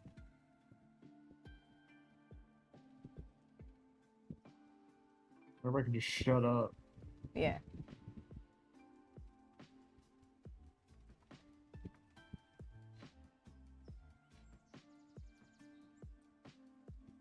Longsword. I would have gotten away with it if it weren't for you meddling two-handed grip. Handed grip users? Longsword is gonna be shorter. It's definitely more how it's made than what it is. Semantics of weapons remind me of conversation. Yeah. Is this knife enough? Is this a knife? Is an ice pick a knife? Although I am sad, Tibbs, that you weren't around Definitely kill somebody. when we're playing the Vulcan hidden object game, the recent one that I finished, because that was the first game multiple times, Tibbs, multiple times, where we had a knife and we used it and it went back in our inventory. Multiple use knife. I know. The only reason that there's knives in the graveyard from that game is that that's from the hidden object part of it. You know, when we're in that screen where we're supposed to look for items. And they have those ones where, like, in the game, Tib, multiple times.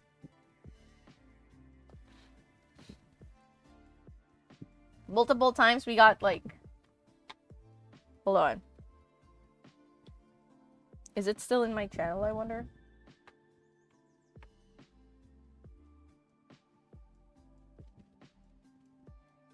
Where's the... Oh, I have to click on here.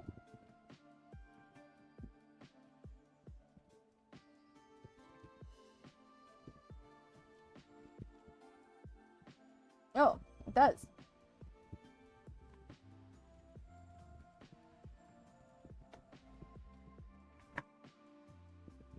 Oh wait, no, this is not...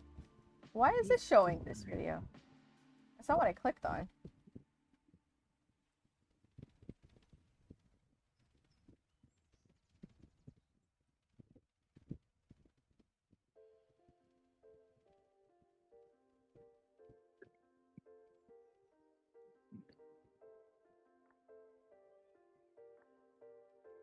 Oh, I guess...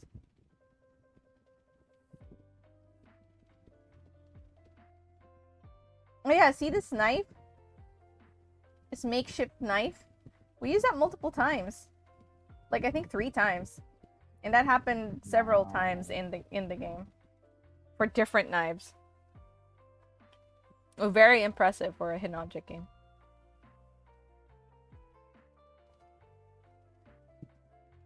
See? How much Makeshift you have? knife. 3 knife uses. At this point, I was actually worried that I would have to send this to the knife graveyard. See, we're all going like, I don't expect this to last long. But let's see. So that's 1 use. And look, it went straight back in the inventory.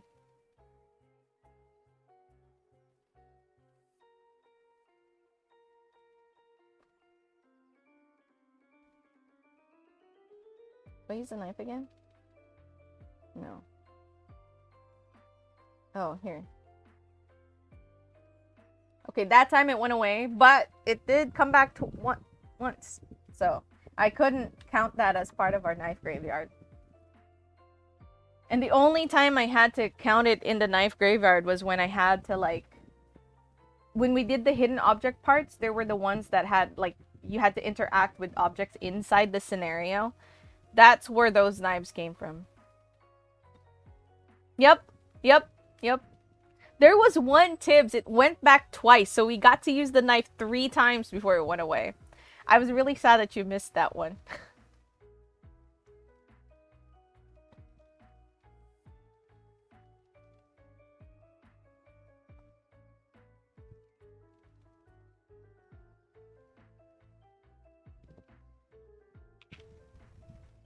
Yep. If you look at the first part of the thing, it like there was 1 knife that got 3 uses, and I was like, "What? This has 3 uses? That's crazy!" And then it went away. It was really fun.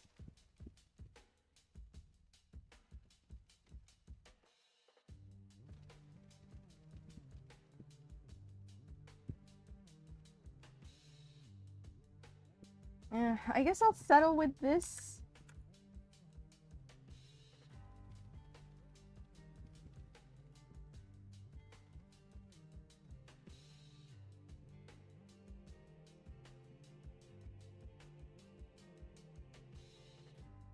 Like, this might be more... I don't know.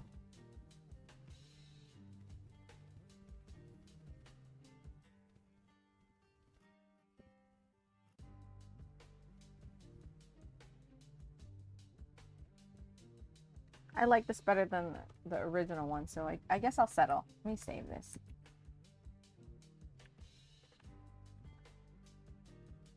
Let me continue working on this thing. Oh god, that book was so old. I think all the old dust went in my nose now. I'm really, like, sniffly.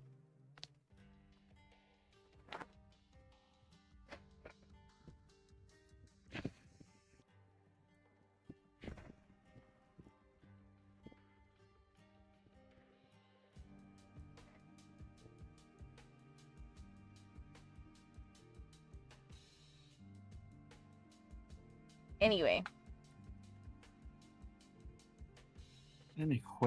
Anyway. How was your building of stuff? It's going, I guess. You don't sound very excited. I don't like these guys. Oh yeah? Is it like not good or? It is very annoying and a lot of small pieces. I got very big fingies. Very what? Very big fingies. Oh, So I you have gotta like be those very like careful. claws and things. Well, the arms, and the guns are in like 4 different pieces, and they're normal small models. Dang, Oh. that is pretty crazy. Yeah, because they're like supposed to be highly customizable, but it's like I don't really fucking care about that shit. You just want to build stuff. I just want to build them. I'm literally gonna use these. I got these at like a fucking steal, and I'm using them for probably 3 to 4 months, and then that's it. So, no, I got 2 more to build, but I'll do them later. I can't build these in batches because then I'll just be mad at myself.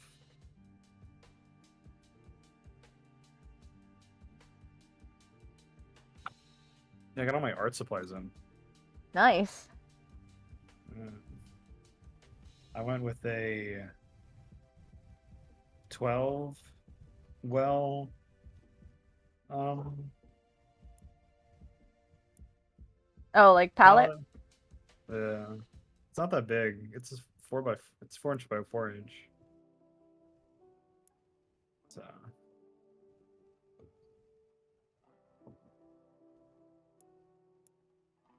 and I bought way too many paints. I bought all the paints, Of course.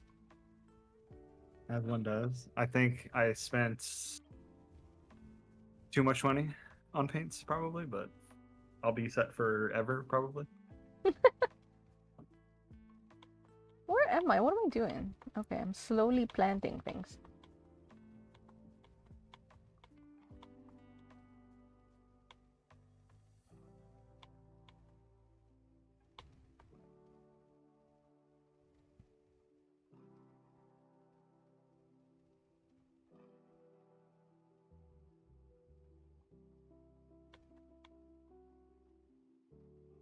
Right, back to drawing flowers. Tokyo Game Show is starting I guess so. tomorrow, I guess. Bless you. I kind of want Thank to you. try to go to one of those one day, but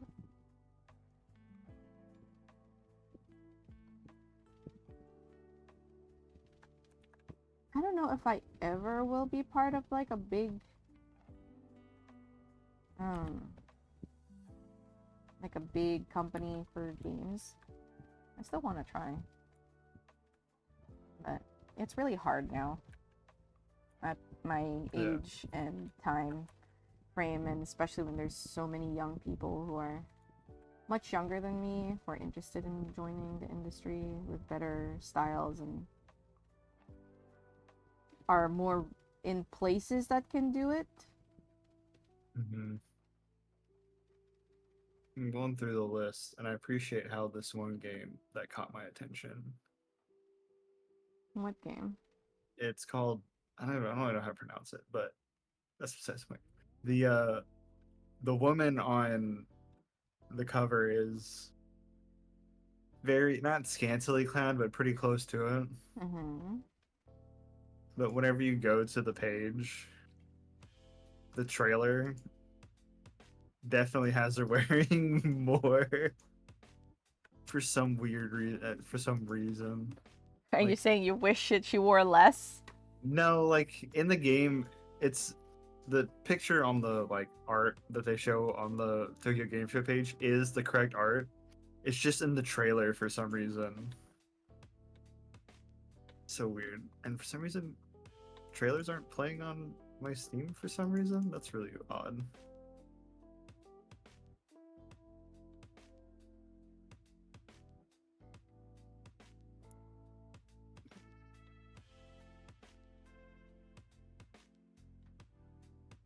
Let me try closing and reopening Steam. Okay, there we go. I'll build the other plots later.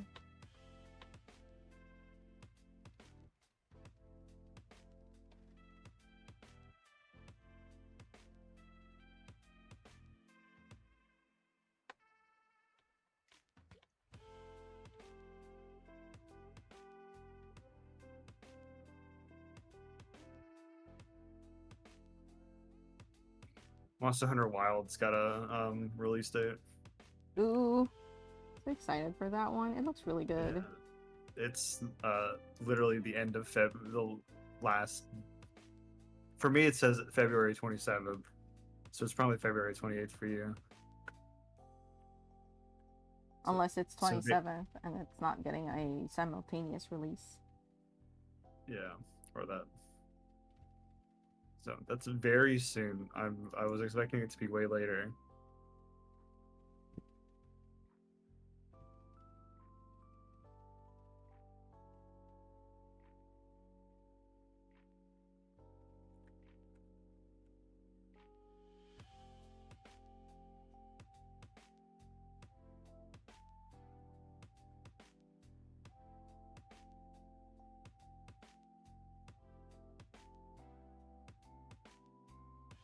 Although, like, freaking, I still need to play Dawn Trail. Yeah. Still haven't gotten it.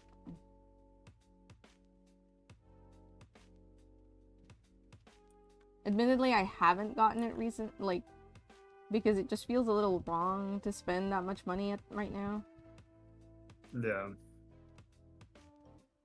with my fundraiser running. And I don't want people to think that I like spent that money on frivolous things, you know? Yeah. So I'll have to wait.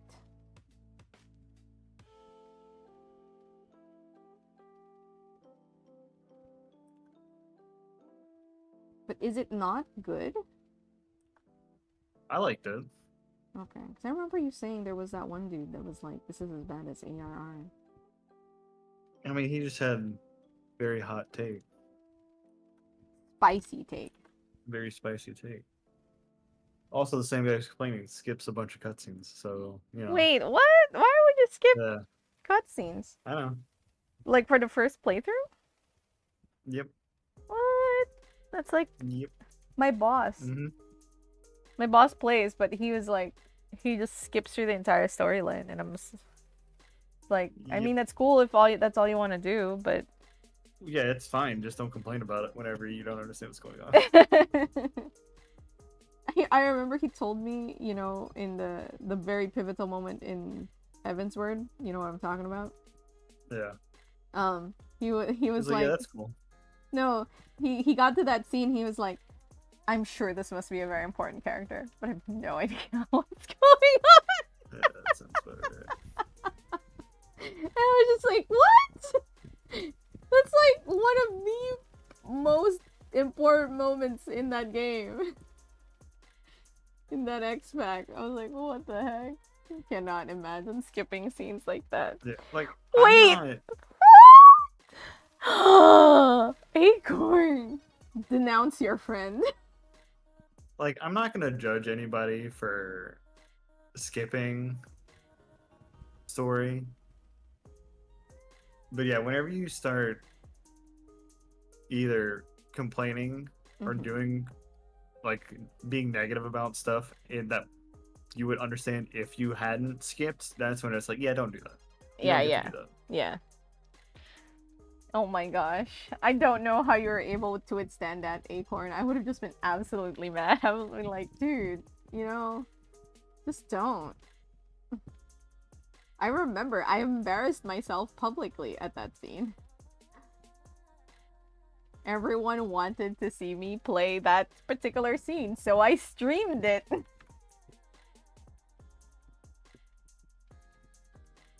And it came at a very bad time. I remember being so embarrassed after I had calmed down and be like, oh my god, I just cried in front of everyone.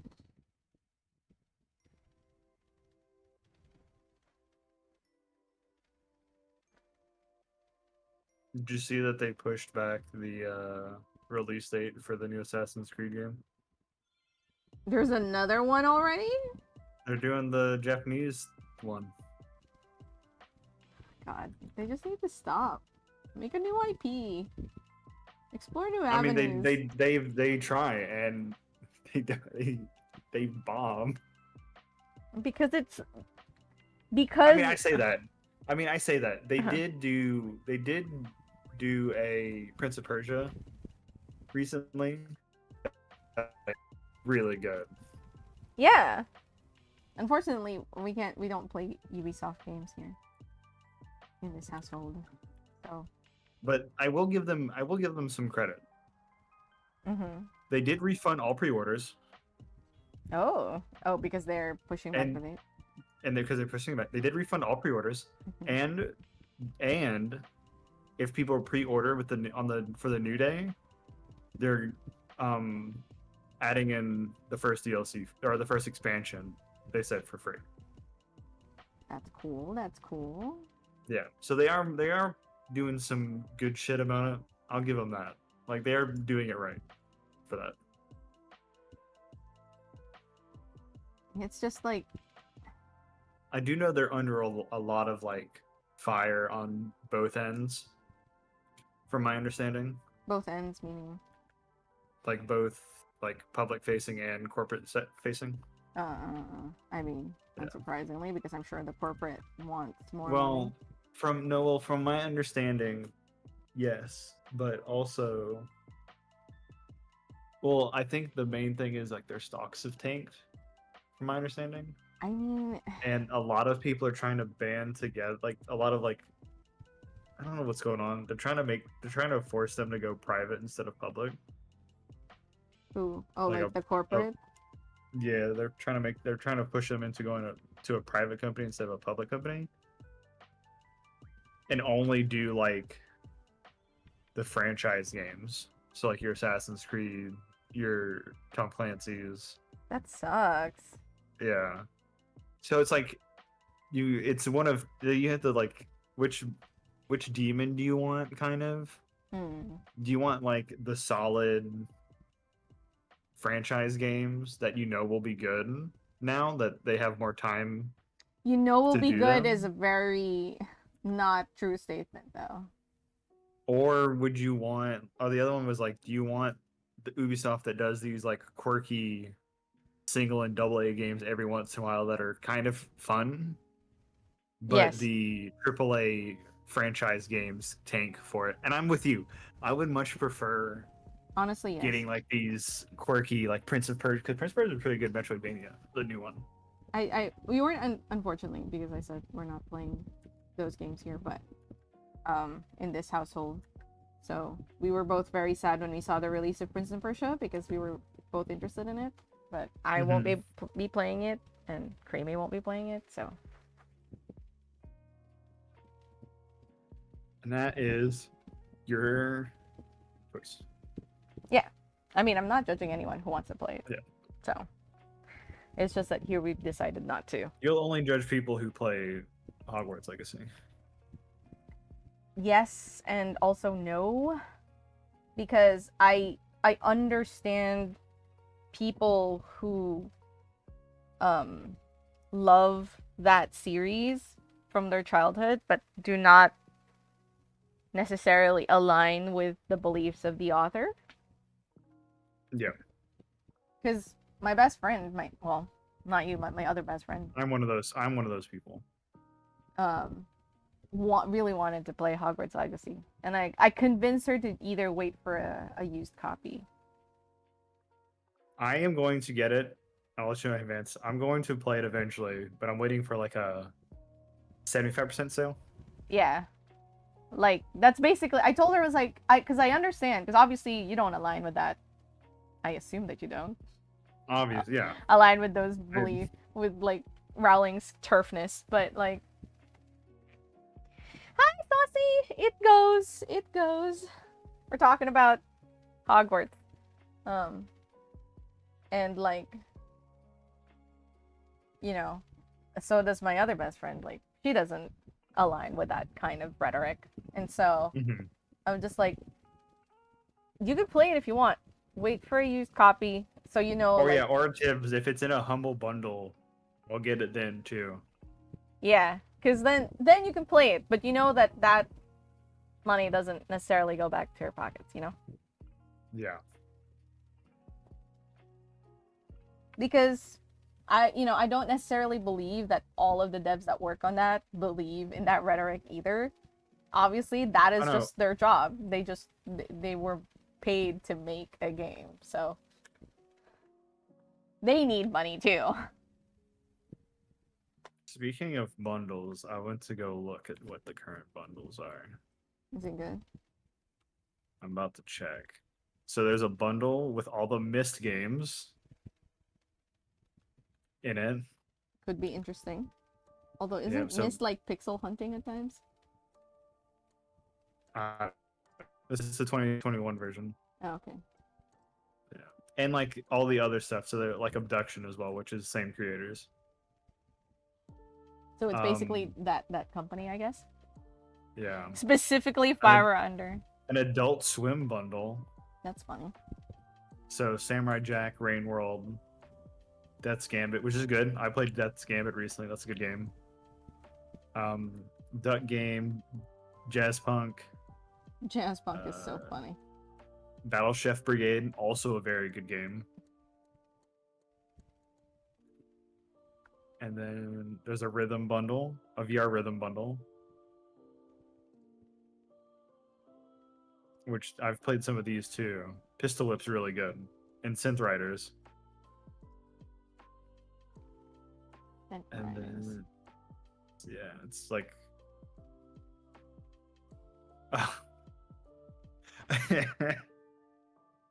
So- Jazz Punk is so good and funny. there's a Sakura. There's a Sakura special. What is that? It is a very adult VR, not VR, VN series. Visual novel. Okay. Yes, there are a lot of them. I mean, yes. Let's see here. 3, 6, 9, 12, 15, 18, 21. No.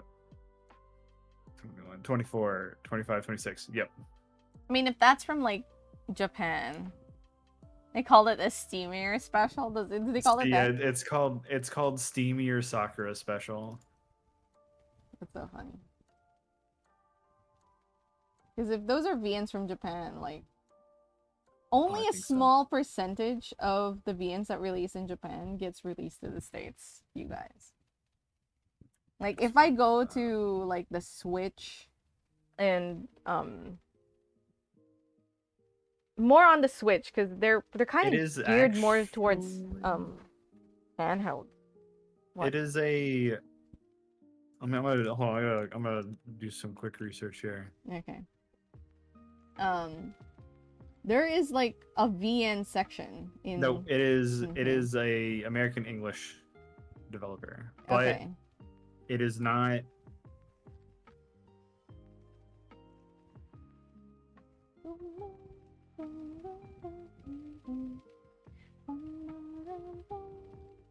They are solo, I think, because they have a Patreon, Uh, or close, or they just have a Patreon. And that's how they get their funding, I mean, makes and it's sense. a group. But I have a feeling it's probably just one or two people. Not out of the realm of possibility. Yeah.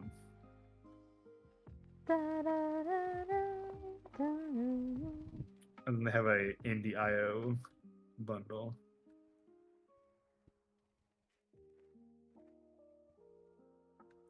Ooh, Lunar Lux is on this one.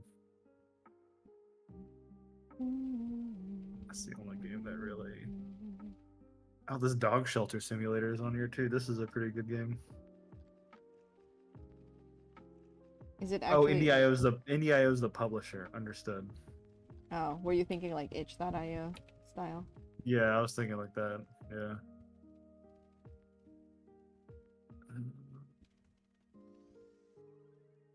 I might pick these up. This one up. I'm not gonna play all these though. That's the only thing. Yeah. Well, sometimes you pick up a bundle because there's one game in there that's worth. I might pick up the Adult Swim one because there's a bunch of games in here that I will play. Jazz Punk, a good one. You Yeah, haven't the played Rain it. World as well, and the Samurai Jack game. Is the Samurai Jack game good? I don't remember that one very much. It is a third-person action game. Oh, you haven't finished Black Myth? Oh, which reminds me. Shoot, I wonder if it's still out.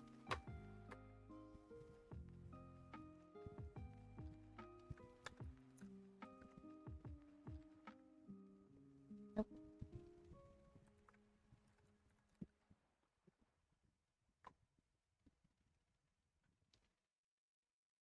Okay, is that not?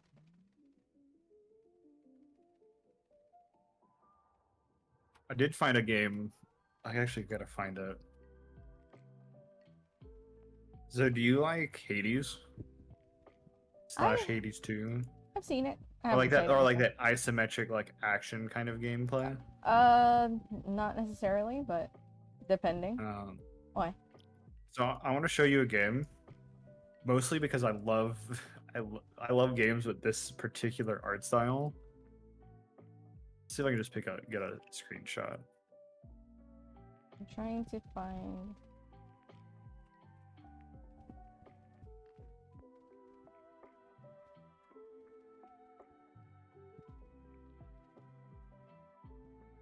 Ah, here it is. Katsuka. Let me just find the video. Because they showed like the animated scenes from Black Myth Wukong. Like somebody put it up online. Or like it was officially put online for a limited time. So I want to be able to... Oh. Hey Omega! How was Lethal? Are you done? Okay, it's right here. Okay, cool. I can still watch it. Because I really wanted to watch all of these. Like, the animated end sequences. No, yeah, I'm fine with it. Like I said, I've seen through the game. Not by you, but from someone who just... Like, I don't know most of what happens in the story because the person that I was watching skipped most of the story beats in their video. Like, they just showed the fights, basically.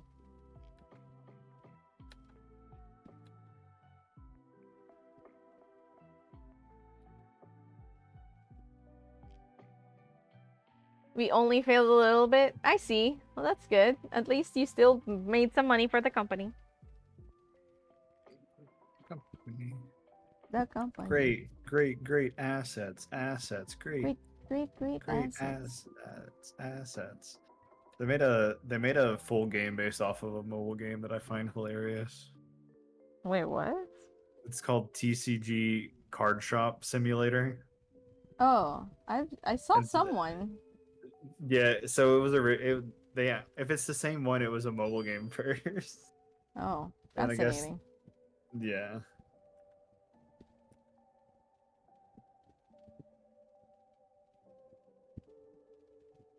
Did you play that one? When it was a mobile game? Yes, and the artwork for the cards look similar, so I'm hoping it's the actual developer and not Copycat. somebody stealing.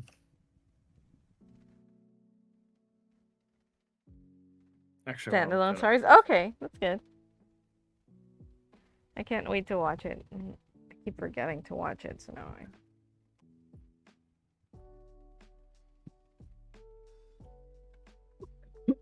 Okay, it is the same people. That's good to know. You gonna play it now? Yeah, probably. I'll give it a try. I know a friend of mine played it because The prologue's the prologue's free.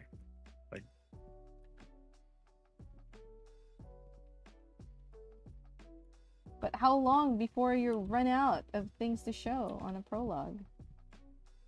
Yeah, right.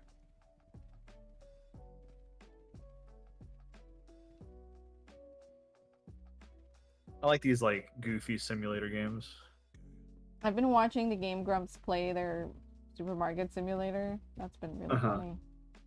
I believe there's a multiplayer supermarket simulator game.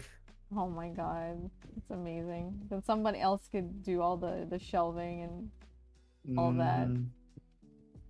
I do Like- appreciate how accurate this game is just by looking at the screenshots. There's stinky people coming in, and that's very accurate. Why do people like that? Why do they not shower? Please explain. I have no idea. I feel like just Yeah, Supermarket Together. You're right, Duke. That's the one that I'm thinking of. a supermarket together. Supermarket There's simulation also- category before.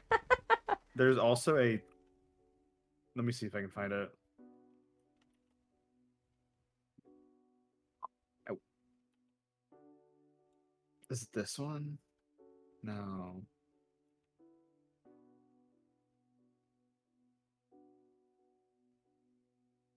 Oh, it's called Alan Tail Tavern. It's $15, but it's a multiplayer tavern simulator game.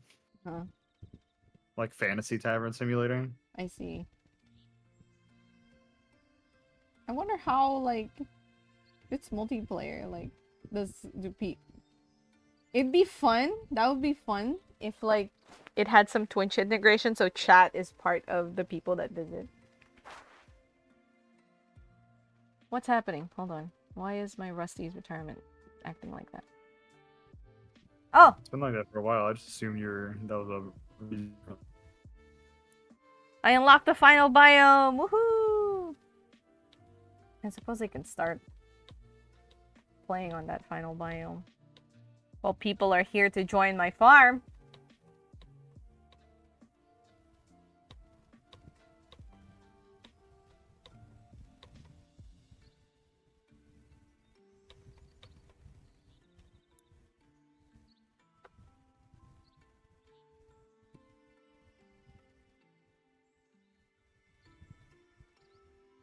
Oh, that's max. Upgrade these.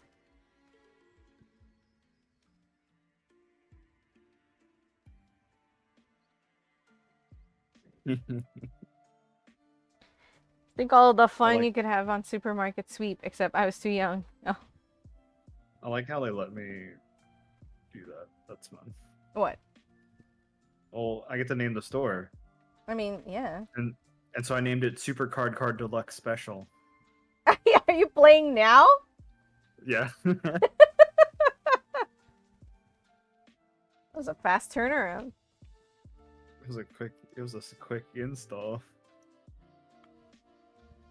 I see you, stinky person. You stay stinky over there.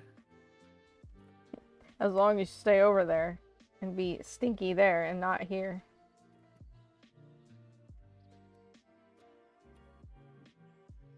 Does that make it tighter? Yes. Okay. I'll loosen that up later.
What do you mean $5 is ridiculous? That's normal price these days, kids.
How's the card business going? I feel like It's the I card should now show your like card playing in the corner of the screen.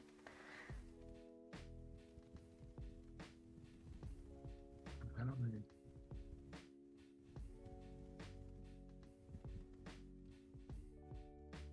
know. Oh, I understand. Okay.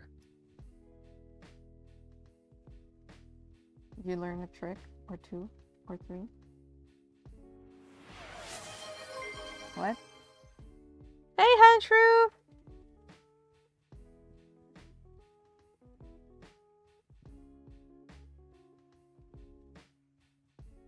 What's up?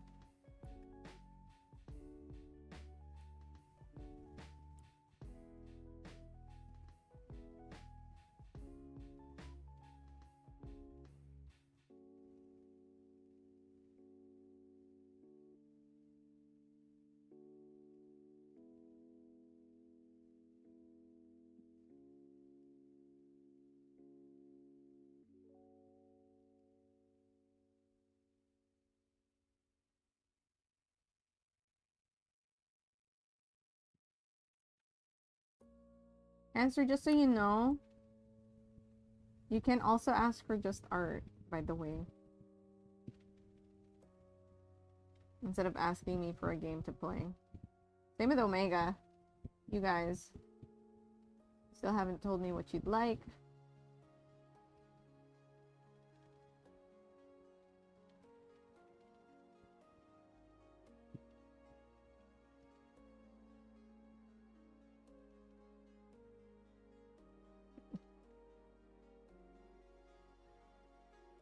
Oh, did you play with Omega? On the lethal? Oh, now I want to see. I want to see the clip.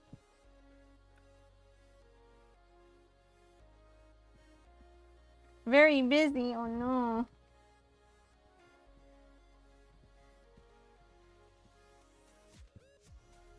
Hopefully you're getting some rest.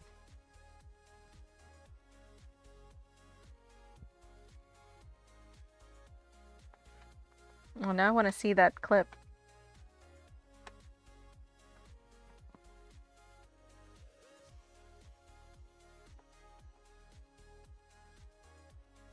Also, I've been corrected in that it wasn't a Kricketot in your team and it was a fan Rotom. I thought it was a Kricketot.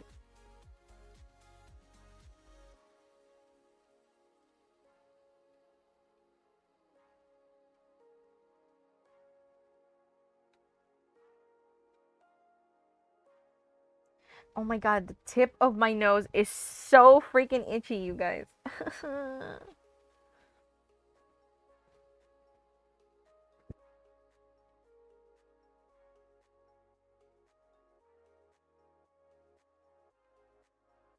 Grimgly.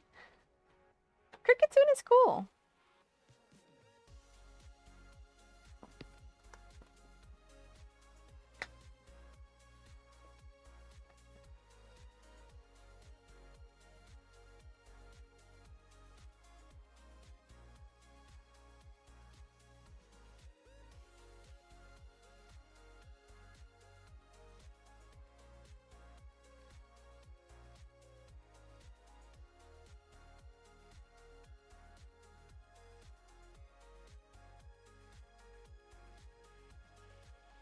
Saucy is that? Okay, we need to. How does Cricketune sound like? How does Cricketune sound like?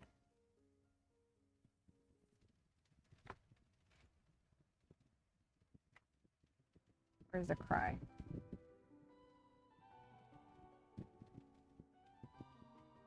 Is it not in here?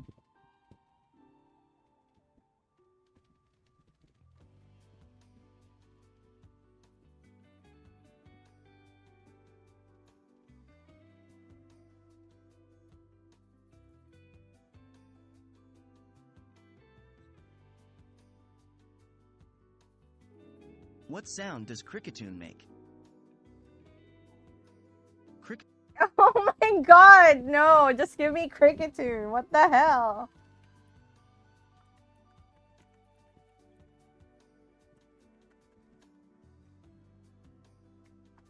Here we go.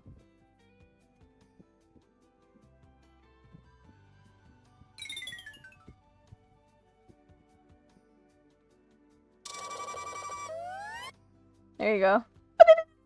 Whoop. Oh, this is so realistic. Two people are playing and one guy is standing over one shoulder shaking his head.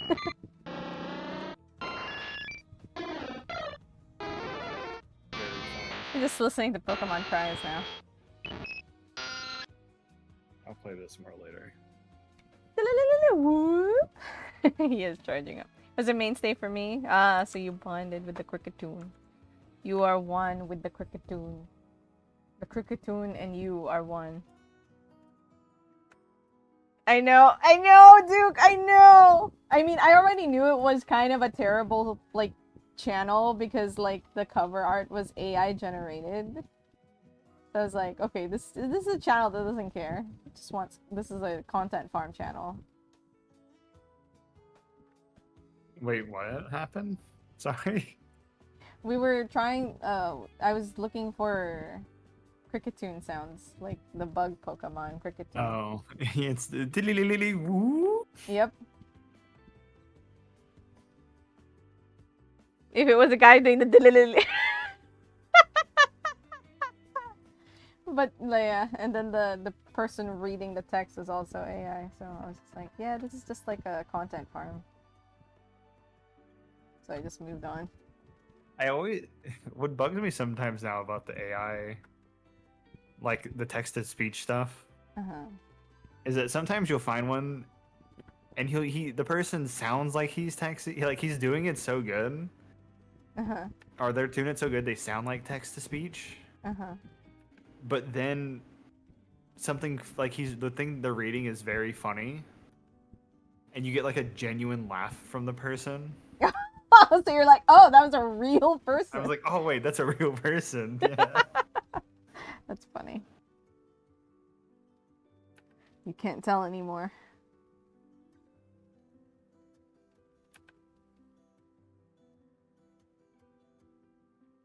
I just love the news because like there's a couple of artists that have several artists, not just a couple, that's been trying to, you know, put like a court case towards like AI.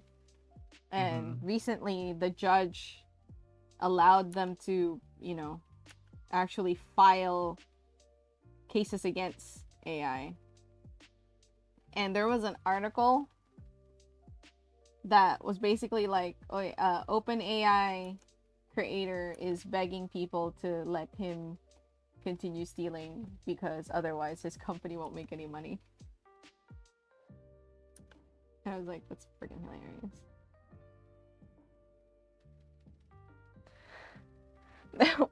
100% a guy out there doing all the cries on. Wait, do you have a channel for that, Hatchru?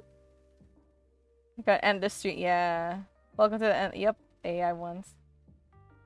Dude, I hate. So I still have a Facebook. I go there and I still have it because my family has it, and like that's how my family communicates with each other. Oh, Saucy, was I correct in guessing your Pokemon lineup there? Sorry for changing the subject. Oh no, it's fine. But whenever I go back there, it's such a trash pile. For every 2 people that I know, you know, that I know and want to see like stuff from, every 2 posts, and then after 2 posts, it's recommending 2 people that I don't know, videos and pages and people, and I'm just like, I don't care. It's worse. That AI sludge is worse whenever you start skimming through YouTube Shorts. Oh, I bet. I can only imagine how much worse it is.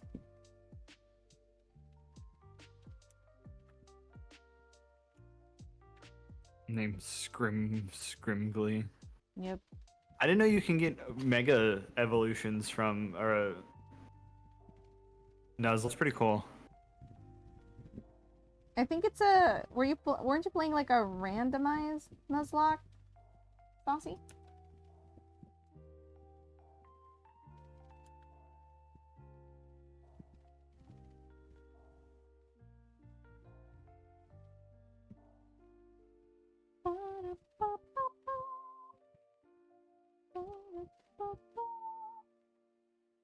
All right, Tibbs. Have a good sleep. Thanks for stopping in and helping me out. Yeah, I'm about to have to get off soon too. It's okay. I was supposed to cook my lunch for tomorrow, and I have not yet. Oh god. Yeah, and my breakfast. I just had cereal today. I don't know. I haven't been feeling like eating breakfast lately. I'm on a very strict diet. Oh, that's right. You're on a diet. I'm not on a diet. Do you want to know what my meals for this week were? What? Here, let me pull up my notepad here. Ew, So for cheese. breakfast, scrambled eggs with spinach and cheese. That sounds delicious. Snack, Greek yogurt with almonds. Not very fond of yogurt, so that's go on. For lunch, grilled chicken salad. That sounds delicious. For snack, which I didn't do this one because I'm not a fan of it. So I didn't do half of it. It's cottage cheese with berries. Okay. I hate cottage cheese. Okay, that's fair. That's fair. But I got the berries. Okay, so you had berries, basically. So I have berries, yes. And then for dinner, it's a baked salmon with asparagus. Ooh, that sounds delightful. And then evening snack is just a protein shake. I'm surprised you have an evening snack. Yeah. That one I don't do either. But because I need to go get more milk. I'm not a fan of having protein shakes with water. Oh, yeah. So, I can't imagine. It's like making, so you know those hot chocolate mix? Many of them are Yeah. just like, yeah, put water. I'm like, no, why would you do that Yep. to yourself? Use milk. Or milk substitute, whatever you flip your fancy. It's not water. 100%.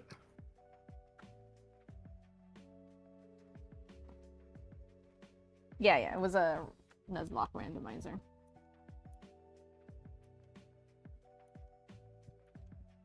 You got super lucky then. Dark chocolate cocoa mix. Oh, there's so many of that over here. Although I don't normally pick like dark cocoa.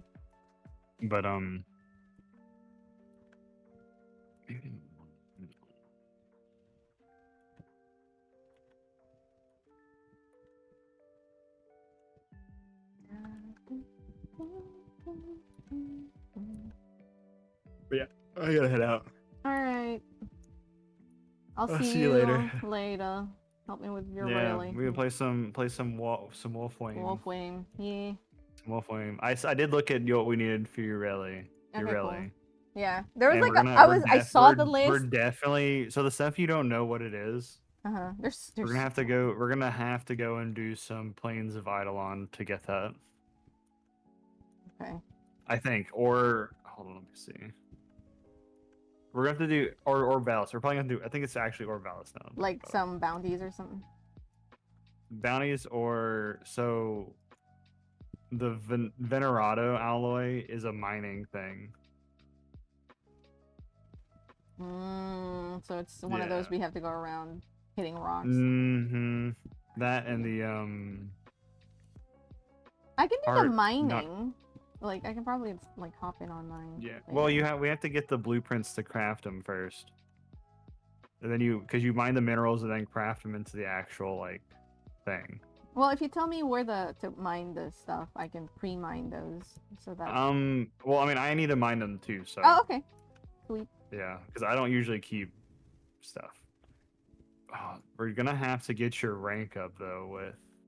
Oh, then we need to do some maps then. Some map playing. Yeah. Because I don't have So we. I don't have really any need- like rank up anytime soon. Yeah, I'm seeing what rank you need to be here. I'm rank 4 at the moment. Your cove, your cove. My cove? Vox, you're like standing with Voxelar with the Oh, like I don't know. faction. Yeah. Because So we I have to get have that up. like I thought you meant mastery. No. Thankfully, it's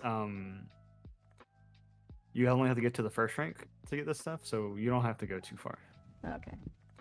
Let us know, Saucy, if you want to let us know your team's amazing names. You are welcome. Krungly Bingus, I don't wanna. I don't wanna. Why? It's scrungly. Scrungly Bingus.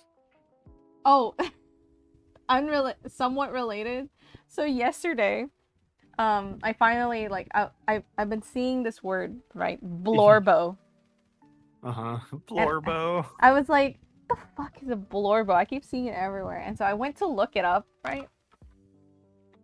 In Urban Dictionary. It's a new term, I guess. It Yeah. is a new term. It's a new term basically for like a character that you're really into that's from a fandom. Any fandom. But like I learned 5 other terms for because and I will read, right? Originating from Tumblr, the term blorbo refers to a person's favorite or beloved character It would from be a a piece Tumblr thing. from any piece of fandom media. And this is the part I was just like, what the fuck? Can be synonymous with scrunkly, scrimblow, or EBDB. And I'm just like, okay. What The- the fuck's an EBBB? All of those are EBDB. basically blorbos. Another term for blorbo is scrunkly, scrimblow, or EBDB. So they all mean a character that you like. And I was just like, oh, what a world. EBDB. Meme. Oh, these are all Tumblr memes. Yeah. Oh wait, hold on, never mind. A meme, a photo of an elevator with destination set as EBDB. I'm looking up this. I'm looking up this. Oh, okay, here. Originally sourced from a meme photo of a malfunctioning elevator displaying EBDB. I got the image. Okay. I got the image. Here you go. I'm excited. It does say EBDB. It says EBDB.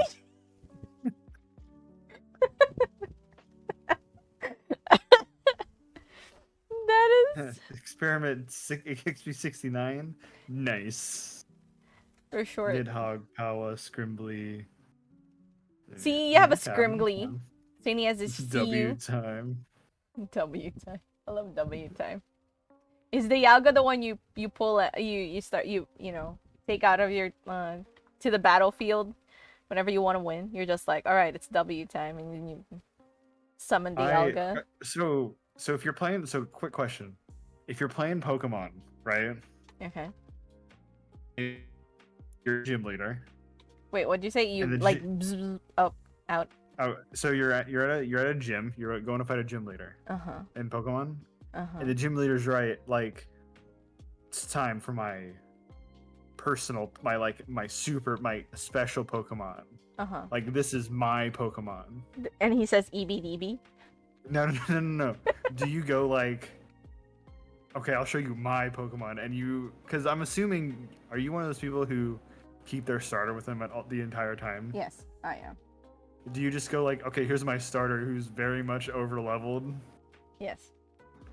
Okay, good. Me Um, too. like what I do.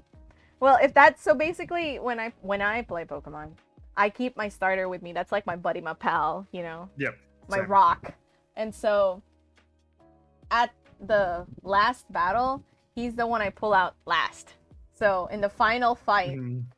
that's where I pull out my special boy or It's gal, like, all right, no, whatever. I'm not fucking around now. You're getting wrecked. Yep.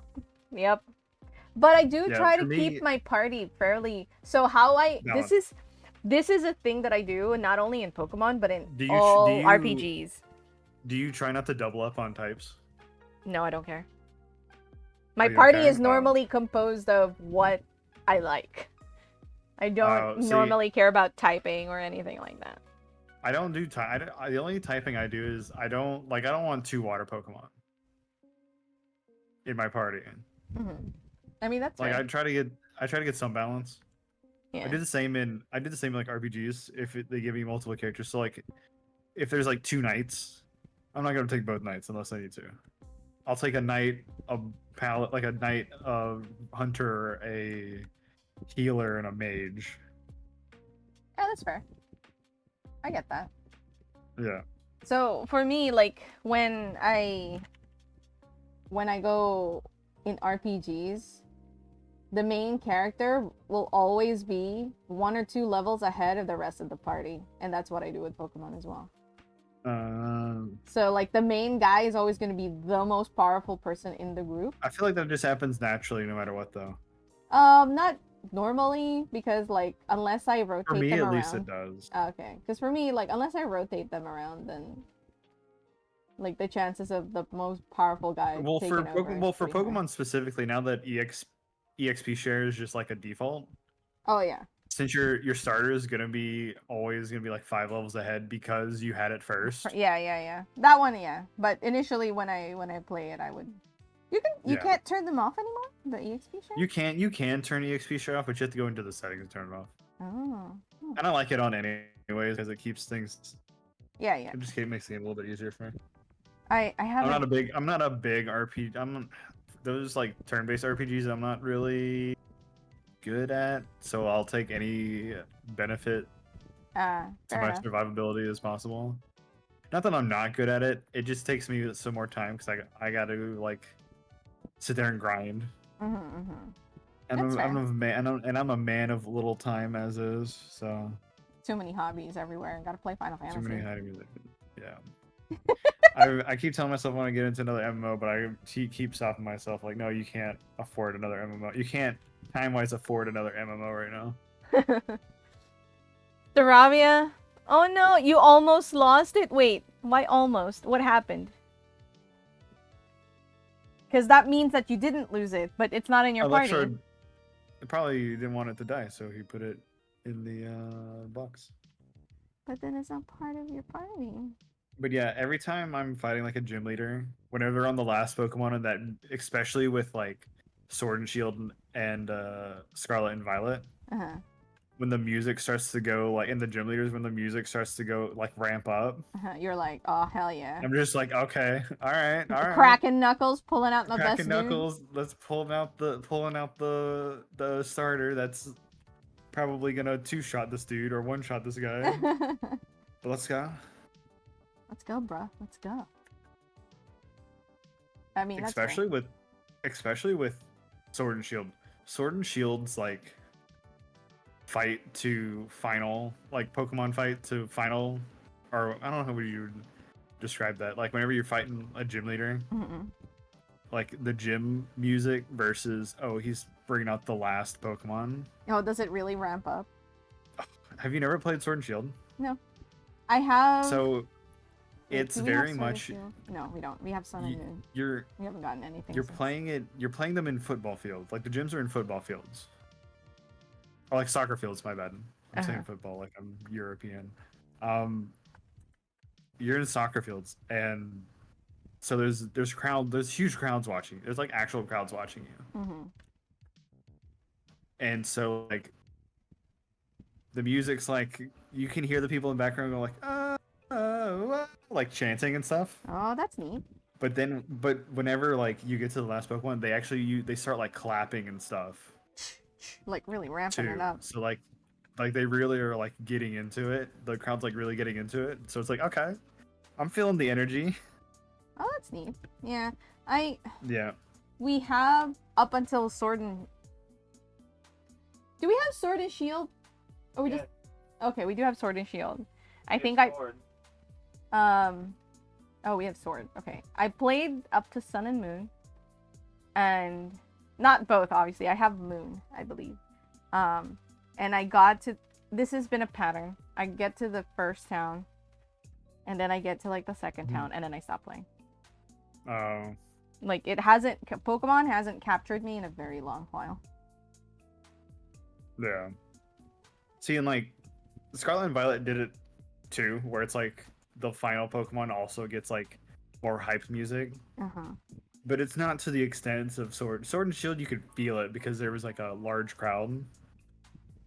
Like they did like large crowd vocals. Oh. And Scarlet and Violet, they also did crowd vocals, but it's like smaller. So the energy's still there, but not to the same extent. Gotcha. Yeah. Yeah. That's fair. I get it.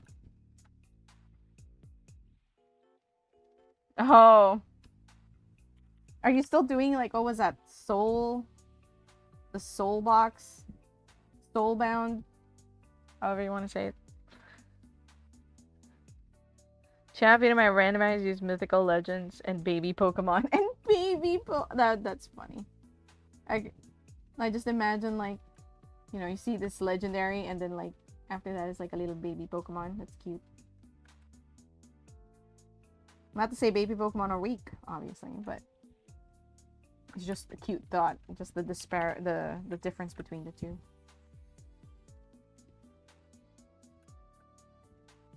I'm listening to the OST for Sword and Shield. Now you're just like, bathe. You shouldn't be hyping yourself up when you're about to sleep, my friend. I know, right? Like, I don't know if this is a good idea for you. I feel like you're screwing yourself. I'll be alright.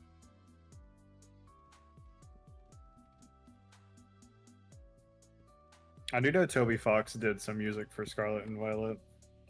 Man, I'm glad that he's gotten some notoriety because I feel like Mm-hmm. that's really worth. He specifically got a lot in like Japan. Yeah. I feel. We have. I mean, we just had the 10th anniversary Undertale concert, like orchestral. Yeah.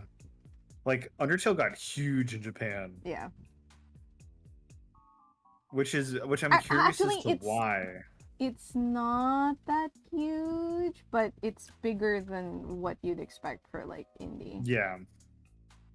Because like I'm curious. you as to don't see why. it in most places, but then like once in a while we'll see like goods here and there. We'll see someone with a. I mean, it's Yeah. just good. Nintendo. No, we're not gonna go in the Nintendo Museum at opening. It's the same reasoning we have for not going to the Nintendo Land at opening. It's just gonna be super crowded, Yeah. and I'm not about that life.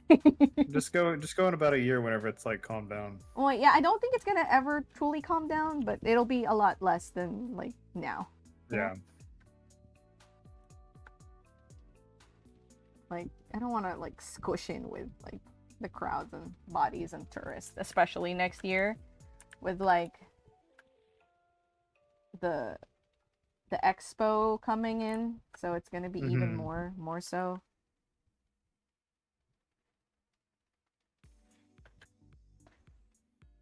Good job. Too bad the whole game is just meh. Ah, gotcha.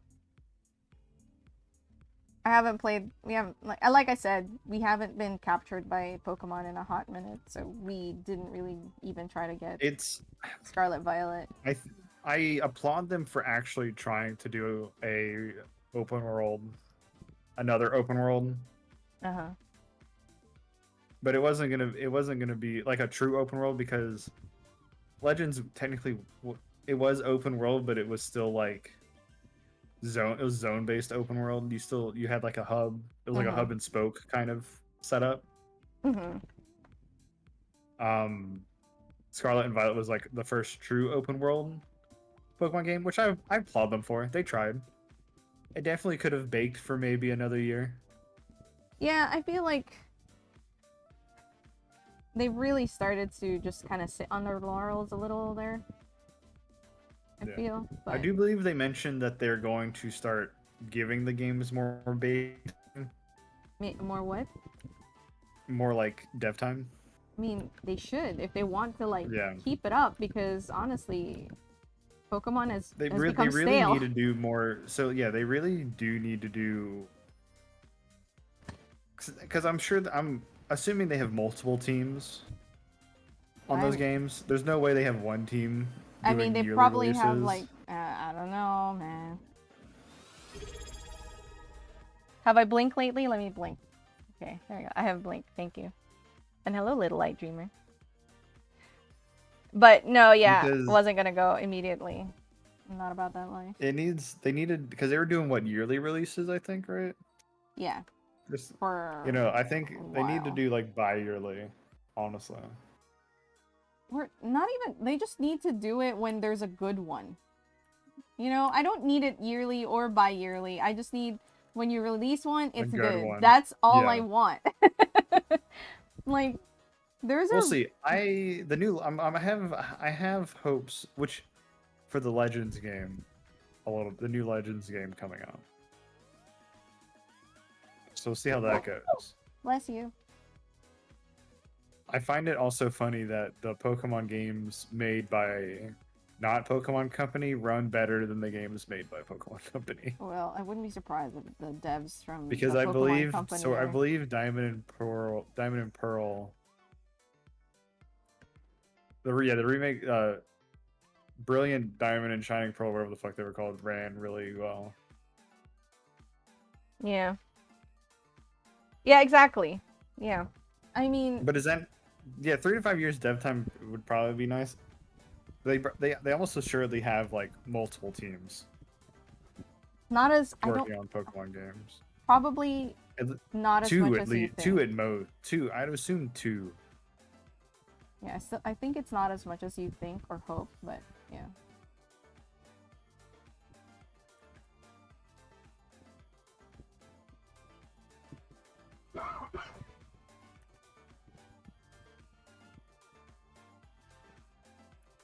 It's one of those things.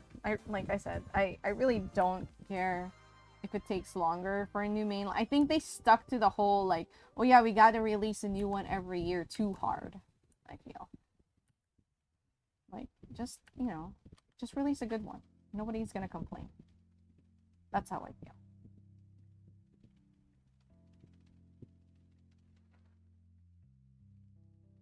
Yeah, I mean, I imagine the devs for Pokemon probably feel a bit more like enlivened by not straight up Pokemon games, you know?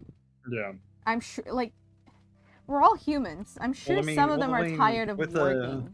They're called the Pokemon Company. I mean, I know, but that doesn't mean that they're stuck in just Pokemon forever without any sort of deviation. You know, and that's the thing. They haven't really deviated. oh, so you want a first person shooter Pokemon game? No, I suck at first person shooters. Why would I want that? But like, I just don't like. For example, Arceus was them kind of branching out, but then they stopped. They never really tried to like develop that more. And I can say the same thing basically ever since they started with the game gimmicks, you know, Mega Evolutions and then so on and so forth. They never really developed that any further than the series that it was on. I do know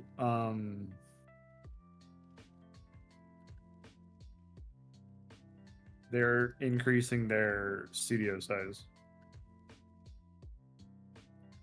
Well, hopefully it's Hold a on. good I mean, I don't know. Aren't they actually taking legal actions against Palworld now? Yes. It took forever. I wonder what happened and what changed.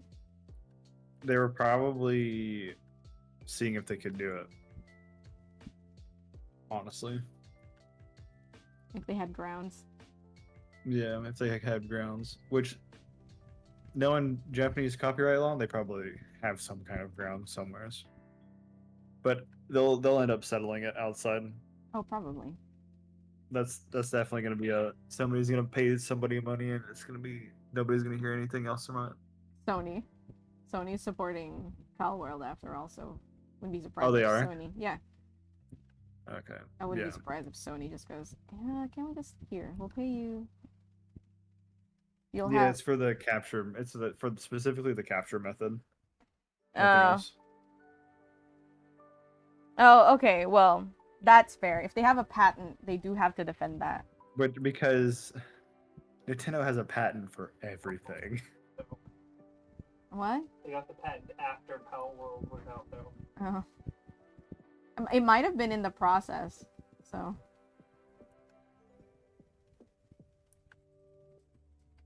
Because patents don't just. Yeah, it takes a little bit of time. Yeah.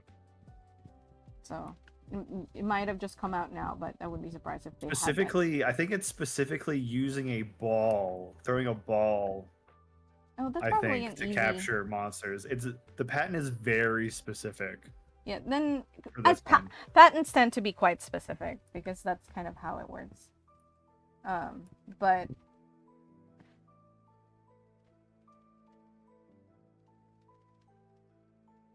I don't necessarily think so.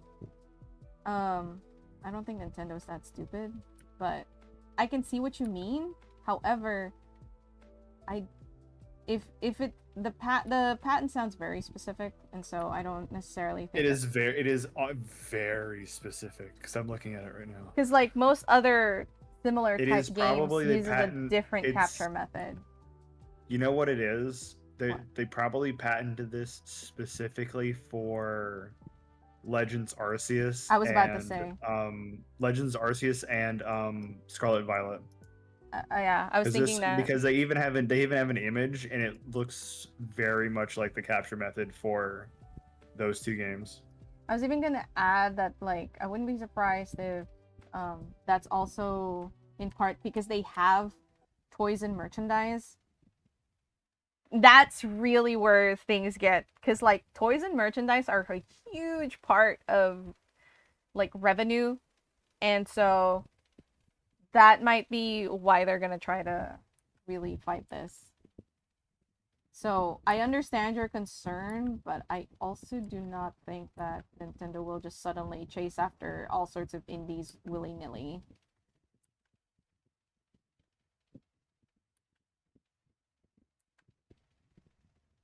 And unfortunately, once you have a patent, that is something that you have to continuously defend, because otherwise you won't be able to defend it when it matters. Because then those people can be like, oh, they didn't defend it here. And then you don't have any grounds anymore.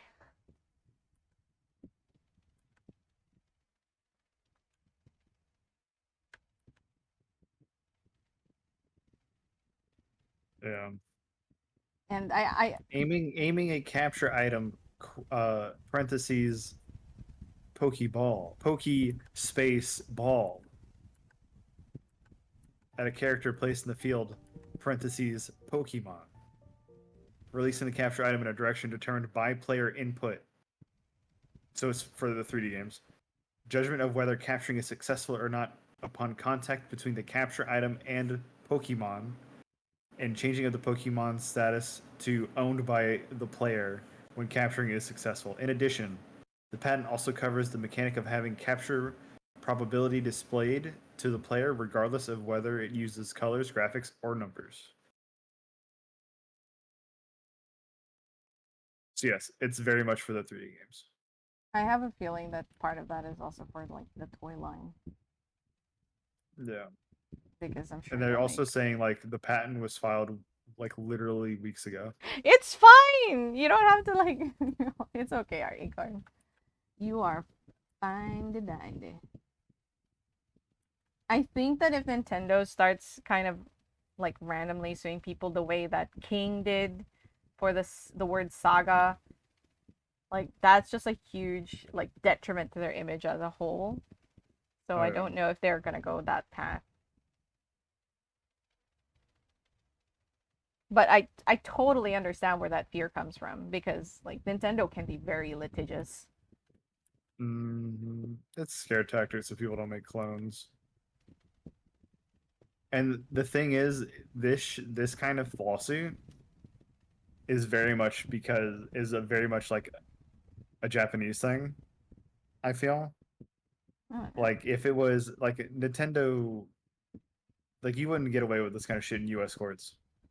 Didn't like the King, the saga, like the saga people win that? That's why like Banner Saga had to like change their name or whatever. I don't remember. Relaxor plushie. What's a Relaxor?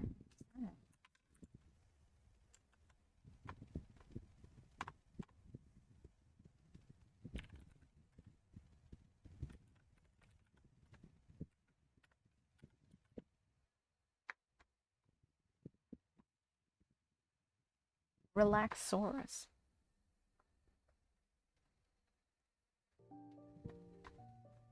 Why did it go here? Why are we in Zelda in sleep?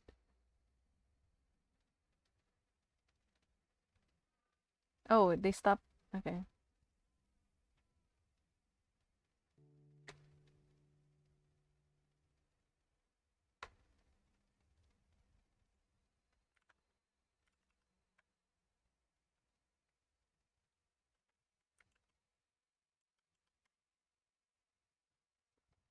Oh. This thing?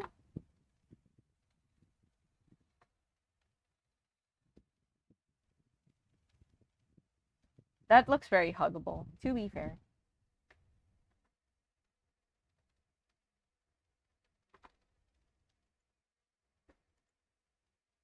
So, yeah.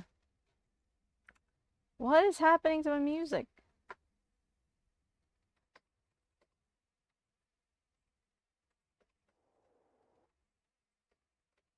It says they're live.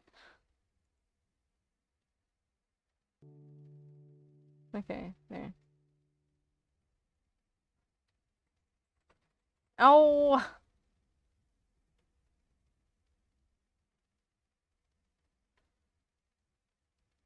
Okay, we're just gonna go listen to one of their playlists. Yeah, it looks like they did, but nothing really happened with it. Which one? The saga thing. Okay. Yeah.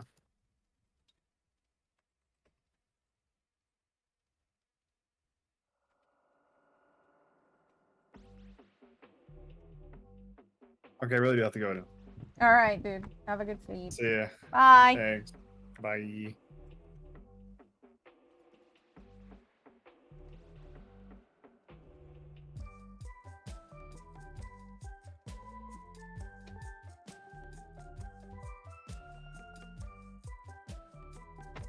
Okay, I want to see this.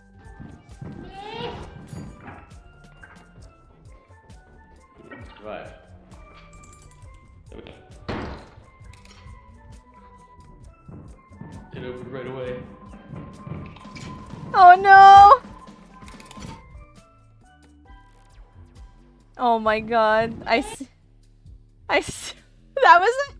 a harrowing adventure. Saucy, you have harrowing Lethal Company adventures. Very harrowing. Lethal Company doesn't hold up to OSHA standards.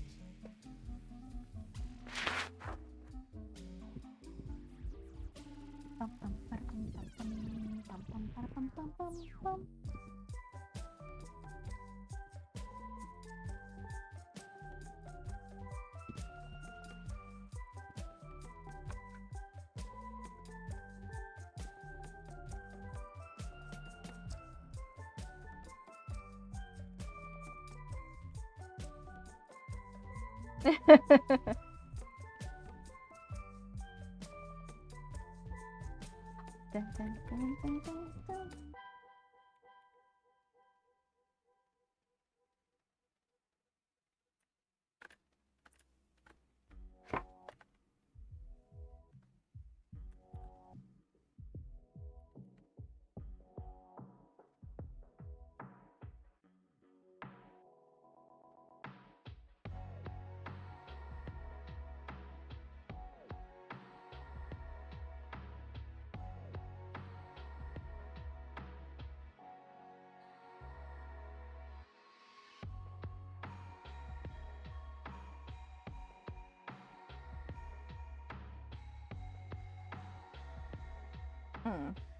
Where do I...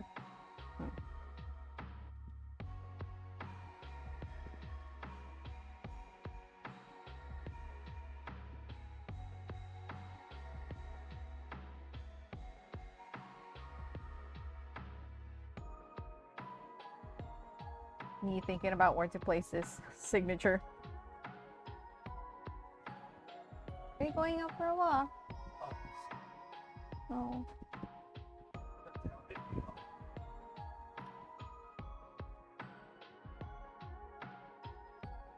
Go grab for lunch.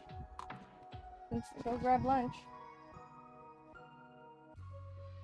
This is gonna be for a postcard, a sticker? No, this is a reward for someone who donated to my fundraiser.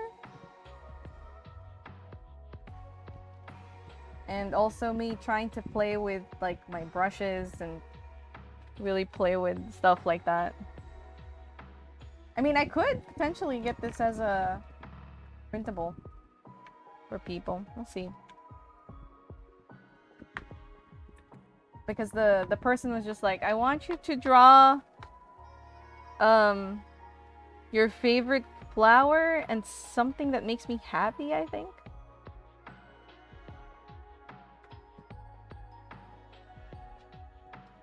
Kiku, actually. I do love Higambana, but not to the same level as I do Kiku. No, Notion! Oh god, I think I'm really gonna move my stuff from Notion. Keeps forcing this AI to my face, I just want it off.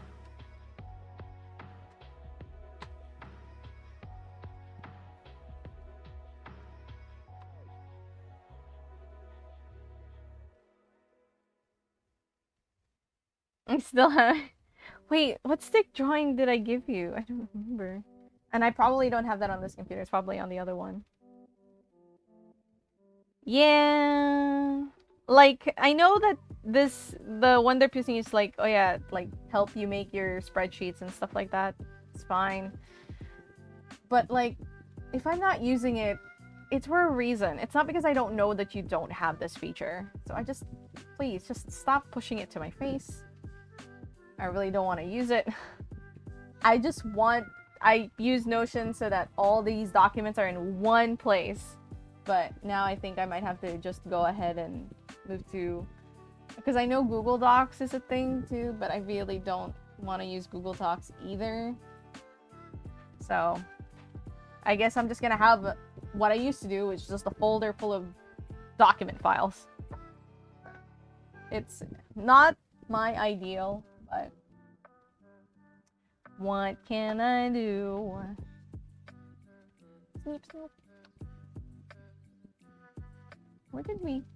That's from just us, right? Sneep, snoop. I believe so. It was Beep Boop Sneep Snoop. Beep, boop, sneep, snoop. Yeah. I have a personal story involving it that I'm not going to say on mine.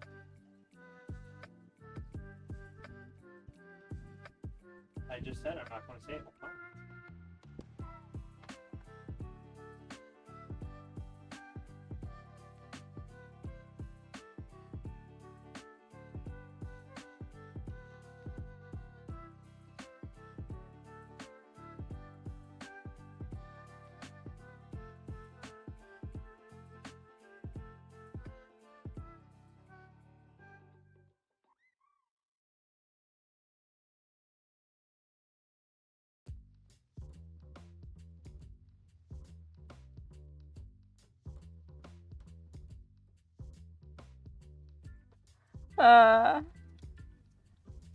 Well, you're not taking your bag. Oh.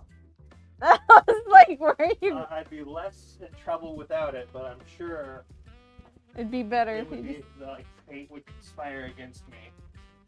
You're getting Alright.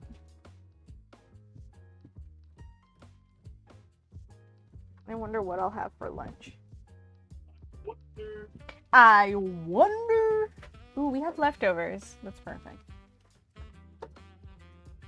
So something that makes me happy. There's a bunch recently, so I'm just like, okay, what do I...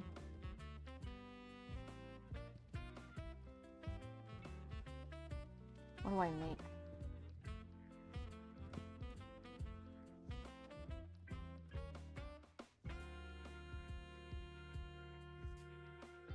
Lately, it's been beetles. Beetle bugs. You guys like beetles?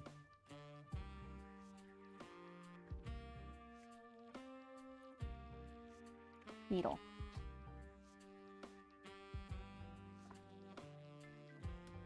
I like the round ones, like rhinoceros beetle. They are all right. That's fair.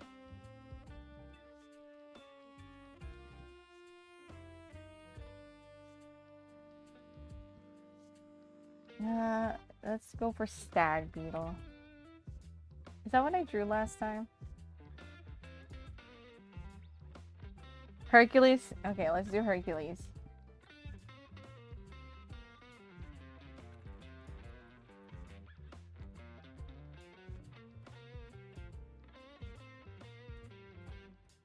They're big little schnozzies. Let's do a Hercules beetle. Look at this little that? Oh, it's like a boop. Let's do this guy.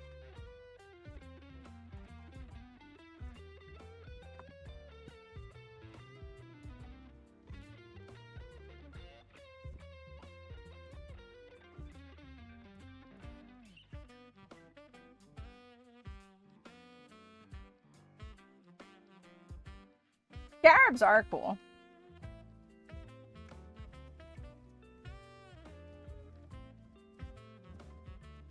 Men. Men. But we're gonna replace you with a beetle.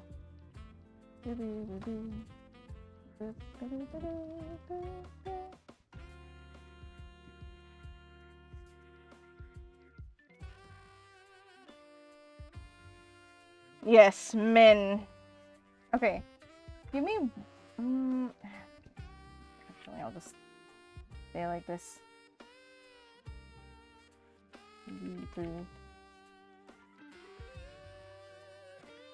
I normally draw them much rounder.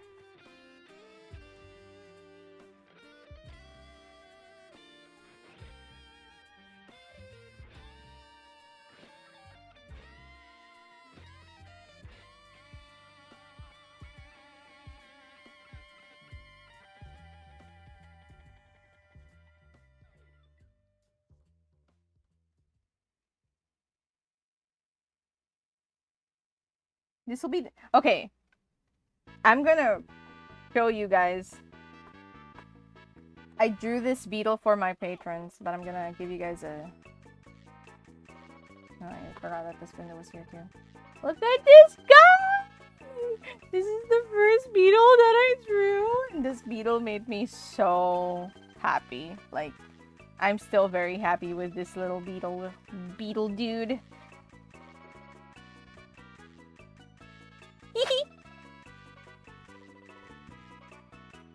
Like, I don't know what it is, but I just had this really strong desire to draw beetles lately. And so I've just been like, alright, let's draw a beetle. So here I am, drawing a beetle.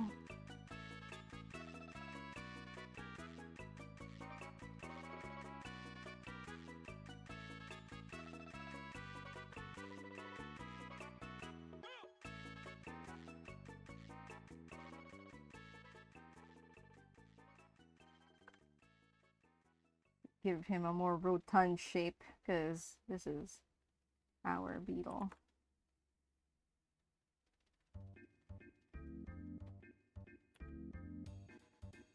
I can't believe that it's almost October.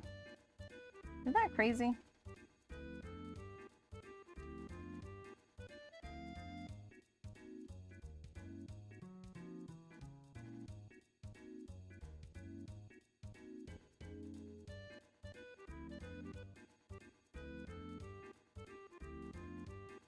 I'll draw that cuter later. You excited for November? Is there stuff going on for you? Exciting things? Or you're just excited for November in general?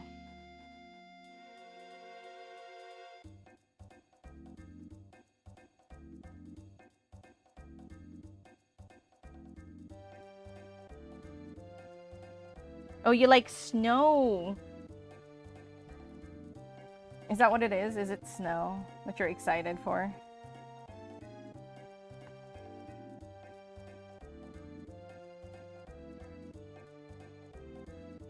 Okay, you're excited for... you're a winter weather person.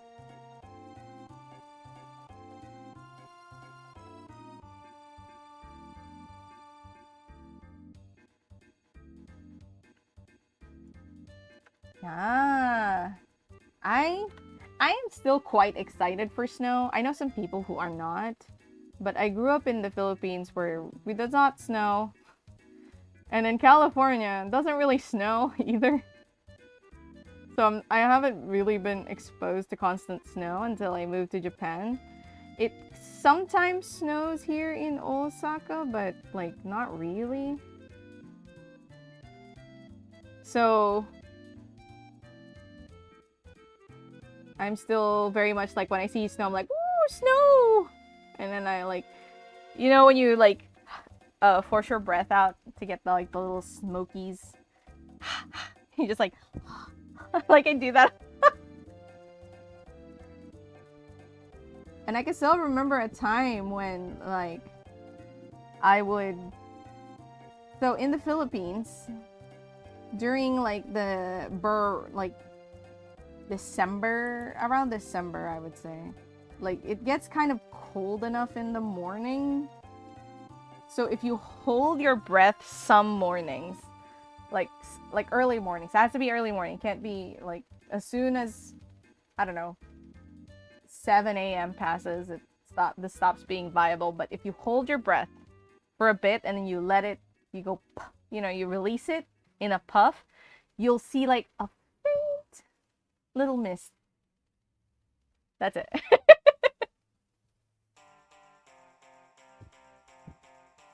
Ooh. I love, this is like Chocobo Final Fantasy VIII.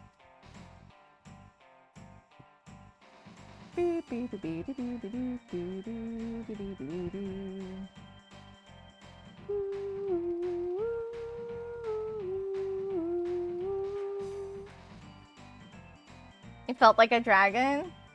I know, I remember when I was younger, I would pretend like I'm smoking, you know? Because like, I really didn't know what else to pretend smoke, breathe. I didn't really think about dragons.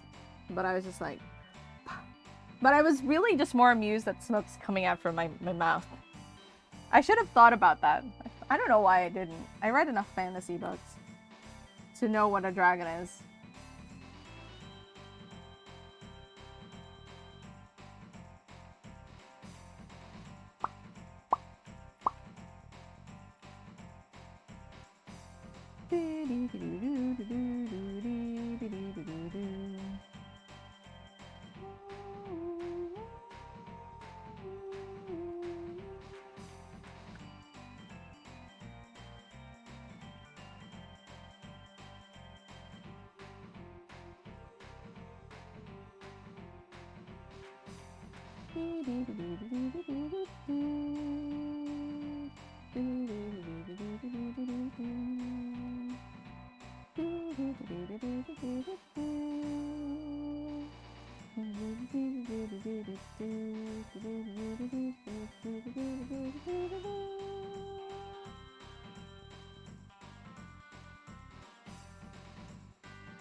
Beep, beep, beep, beep, beep, beep,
Man, I didn't realize like beetle legs are so long, you know?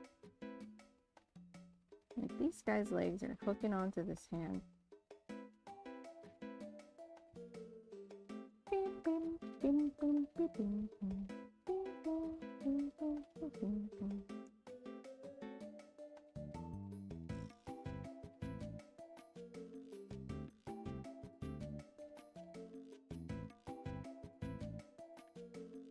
Beetle Man is born.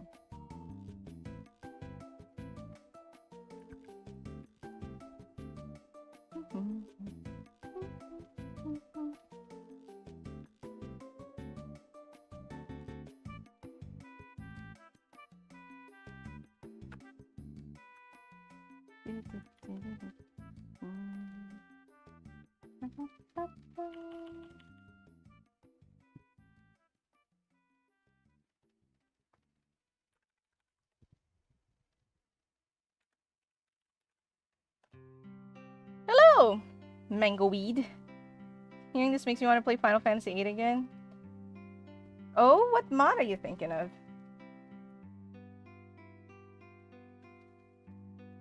I'm curious.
Music mod.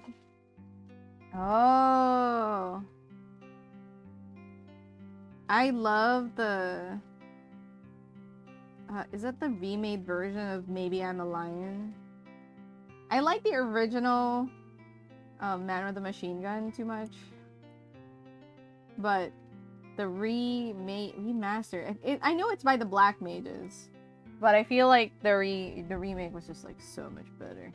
Maybe I'm a lion.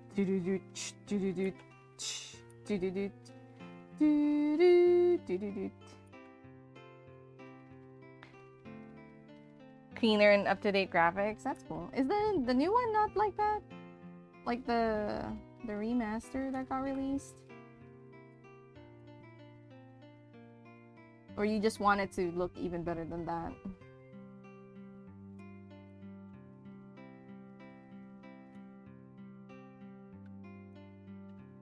Sure.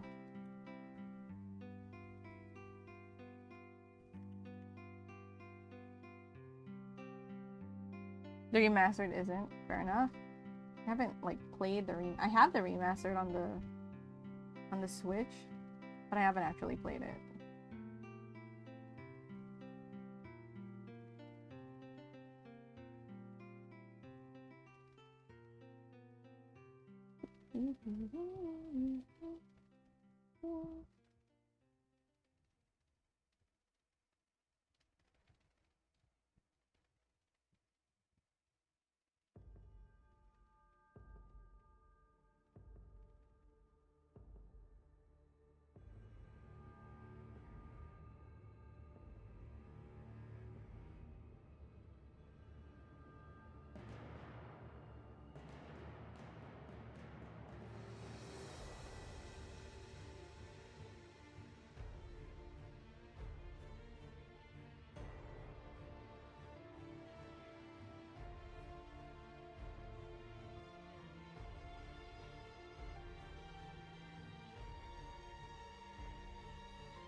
Is this just like FF8? Oh, okay. This is 7. It's just like a lot of like different. Okay.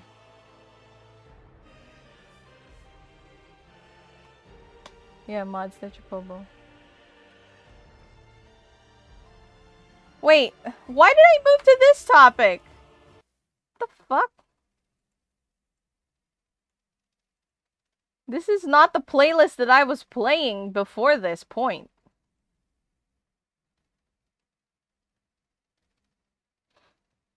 What the heck? There was supposed to be 86 videos in that. Why did it shift to a different one? That's annoying. I was like, this has stopped being remixed. That's why.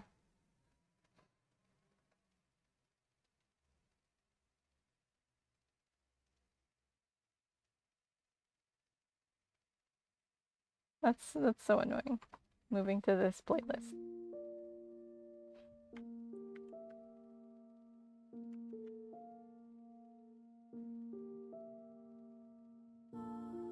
Oh yeah? Send it to me. I am. Man in the Machine Gun is my favorite of the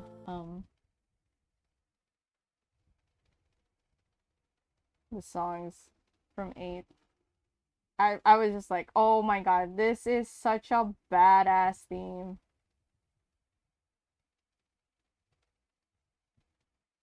What's going on?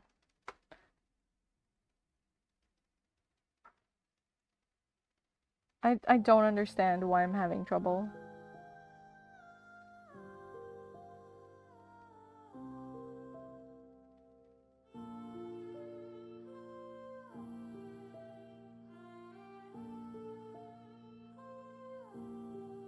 Yeah, it's my favorite. Laguna is one of my favorite characters.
Force your way, don't be afraid. Man with a machine gun.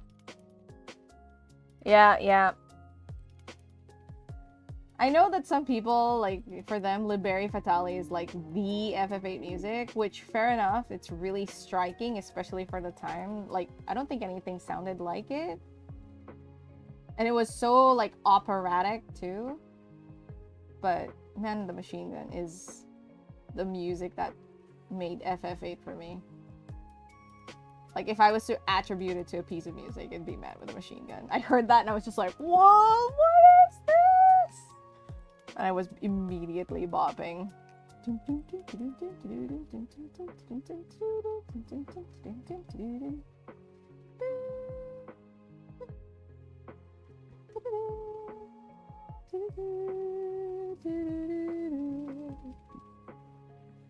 Now that I'm seeing that, like, while a different piece of music is playing, like, loudly and thing.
You beetle boy.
Man, it's a good piece. Matsu is a really, like, excellent musician, composer, overall musician, period. He's really a man of his time.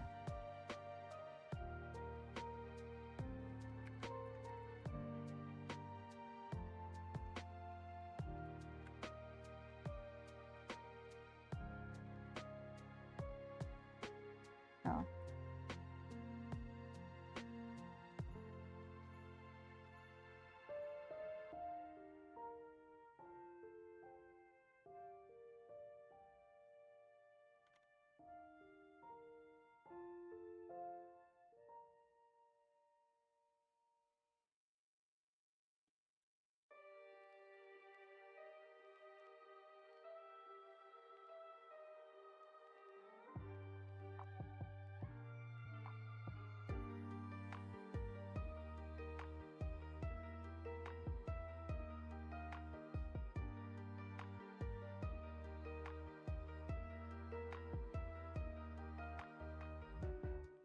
Oh, this song has been ruined for me.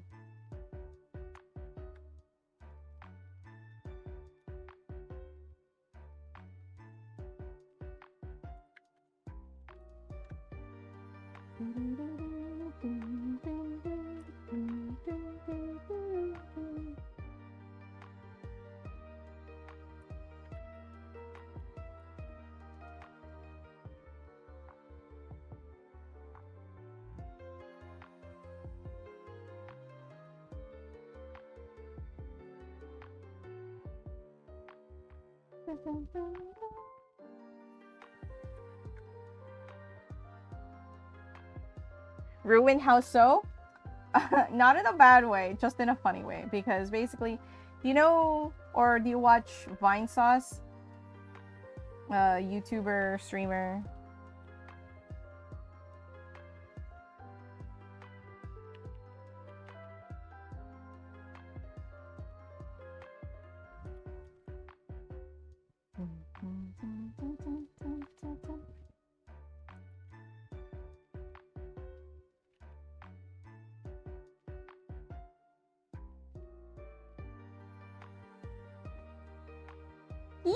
I like this little guy.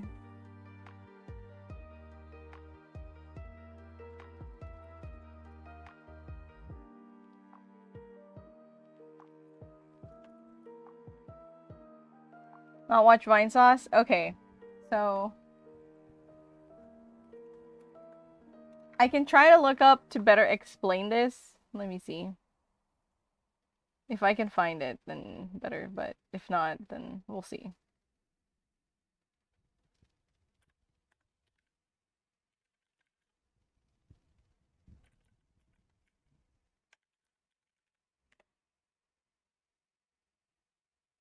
Okay, so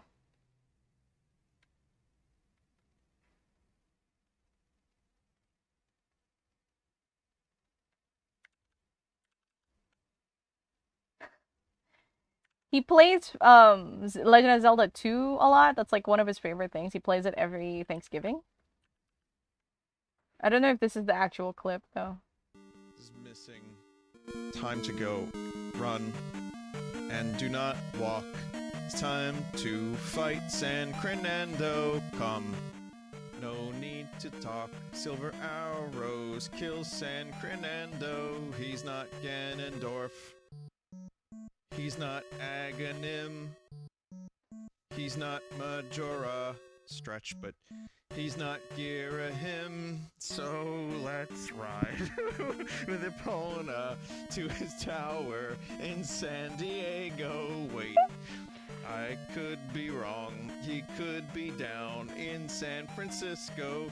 What about South Detroit? Where the fuck is South Detroit? With cream brulee. What? You made it yesterday. Can we please turn around? Not until Zelda's found. 1 rupee. 10 arrows. Oh my god. When will RNG give me a break? From this nightmare will I ever wake? Ceiling skeletons make my knees shake. This experience makes my head ache. Random rooms test my desire to breathe. Stupid pee bags are all monsters leave. Take shots for the dead ends I receive. And all this rhyming makes me want to bomb some dodongos. Oh my god. Excuse me, princess. How about a kiss? Squadala, we're off as we run. And do not walk, it's time to see San Diego come. No need to talk, we can fly out to San Diego. It's not South Detroit. It's not Tennessee. It's not Baton Rouge, what? Or Montgomery. Oh, look, and it says you should have stopped singing right now. There, you see that girl wearing red? That's Carmen San Diego. She will steal your heart, then your bed. Carmen San Diego. Okay, that's too much. Stop singing this bullshit, is what it says. There you go. That's how that song has been ruined for me. Every time I hear it, I think about that instead of the song. It's not that Detroit. Doom, doom, doom. There you go. Now, whether you liked it or not, there's the song. And whether it ruins you, there's the song. Yes. That is why that song has been ruined for me. Like I said, it's not in a bad way. It's just in a funny way. And like, certainly unexpected, I imagine, for most people.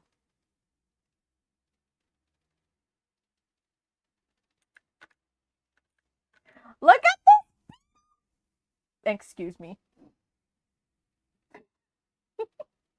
I almost like full screech, like I was gonna say boy in like a higher like octave, because my voice was ready and primed, and I was like, no, let's not break people's eardrums. And I was like, right. I'm sorry.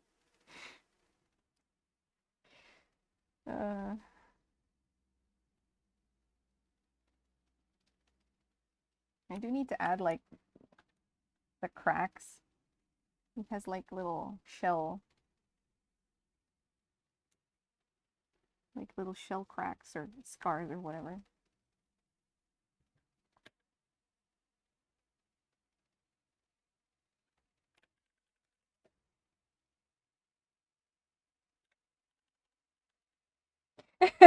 It cut off. Okay, that's good. I was like super worried because I just went. I was like, look at this beetle boy! In like the highest pitch that I could manage.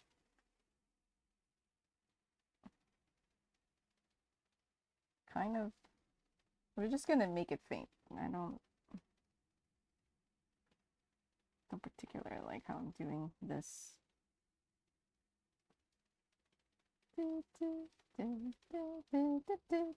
Oh no, it's stuck in my head. That's what happens. It's okay.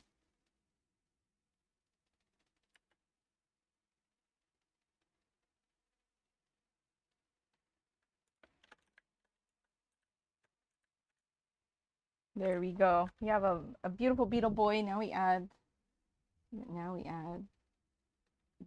paint effects. I've been really playing with texture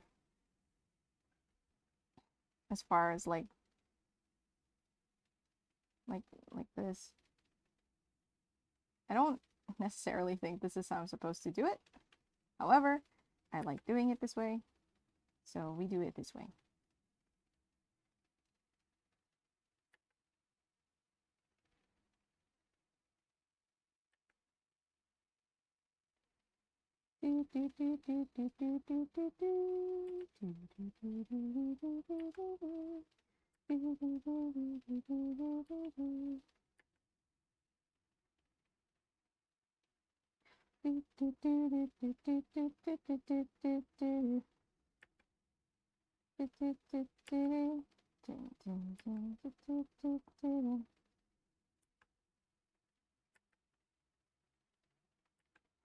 I really want to listen to Final Fantasy VIII music now, also, on top of, now that we've like talked about it, brain is like, ooh, you know, it'd be fun to listen to right now? Final Fantasy VIII music.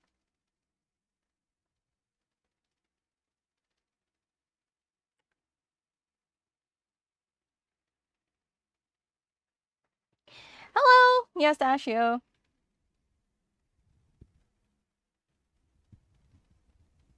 How are you?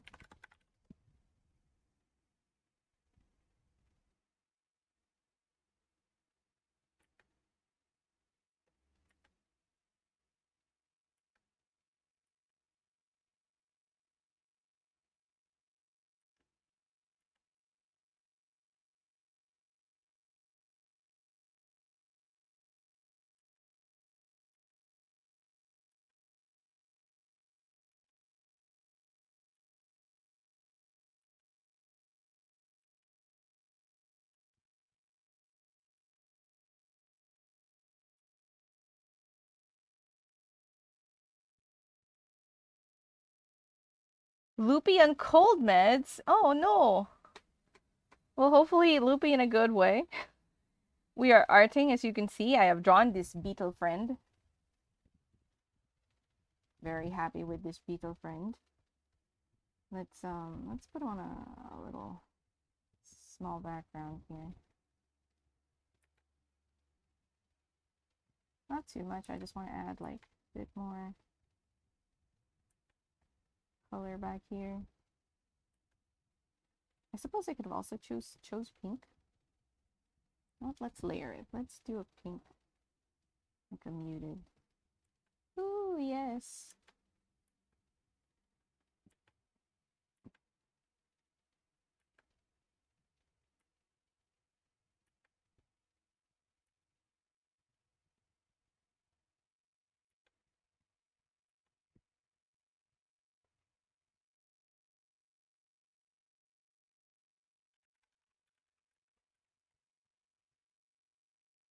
Well,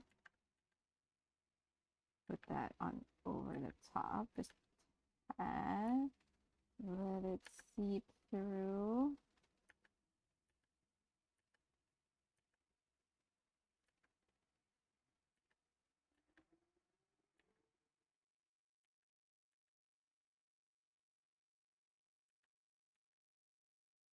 Could have given him like a little blush. It'd just be cute.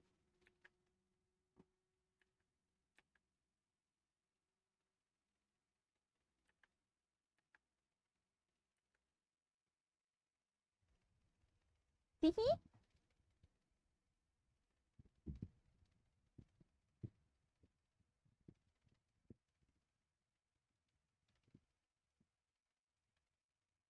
I'm gonna give him, hold on, I'm gonna give him a blush.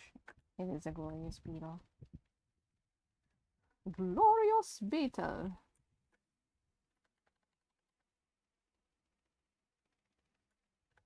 And like a little bit on the tip of his horn. And by.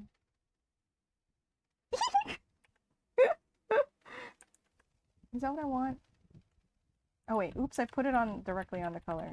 Let me not do that. One second.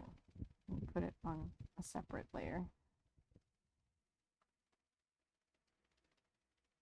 I didn't want it to be too strong. I just want it to be kind of like, you know, just lightly there.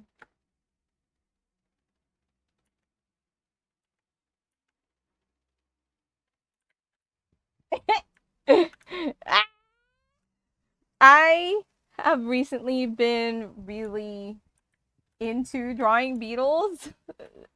And so we are here drawing beetles. I found this picture online. I just searched for a Hercules beetle. Found this little guy and I was like, look at this little cutie. So cute. And so now that we have successfully created our beetle friend.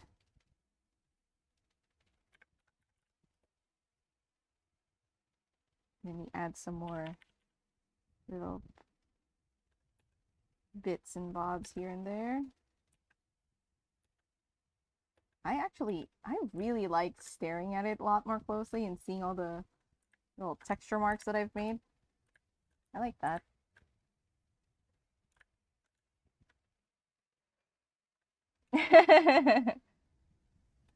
I have, I was showing everyone the other beetle picture that I've done that made me really happy. The first one I did, actually.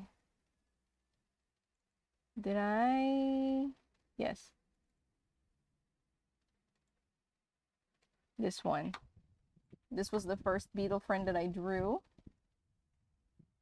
Because I don't know what it was, but like, I just went, like, one day I was like, you know, I really want to draw beetles. And so I drew this. That is a fun emote.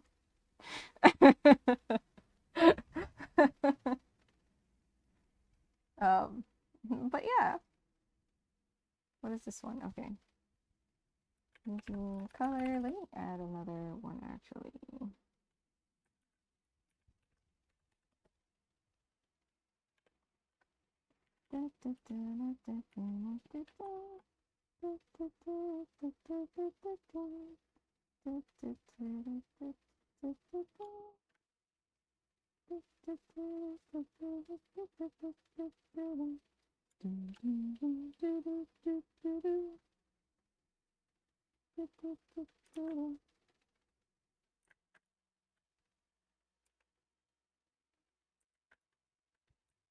Wanted to add like extra little bits, not overly important bits, but just kind of want to have them in there.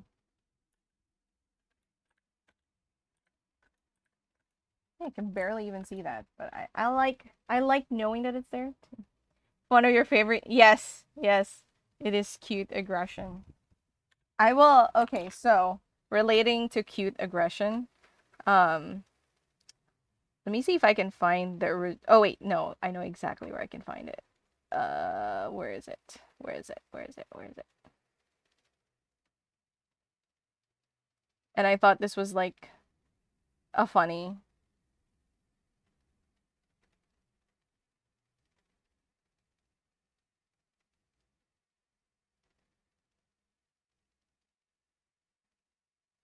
Wait, did I post that in here?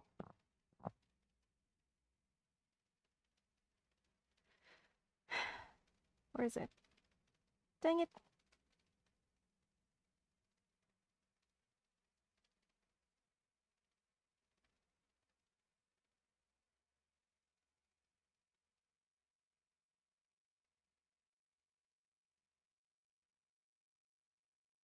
Oh, here it is. I think there it is.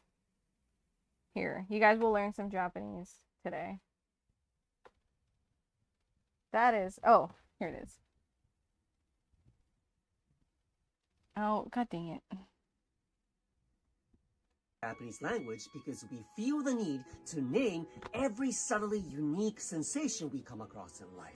To describe softness, we have a wide selection of onomatopoeias like hua hua, fuka fuka, fusa fusa, puni puni, buyo buyo. And there are new ones emerging rapidly in modern-day Japan whenever no existing onomatopoeia does justice to a sensation. So let me share a new edition of the 21st century. Imagine a group of high school girls running into a corgi. And I don't have a corgi, so let's do it with this alpaca. Kawaii, fua fua. And the one girl's like, no.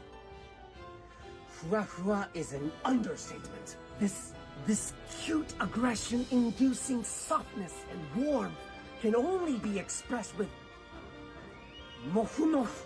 And the other girls are like, that's it? This is mofu mofu, and now it's used nationwide.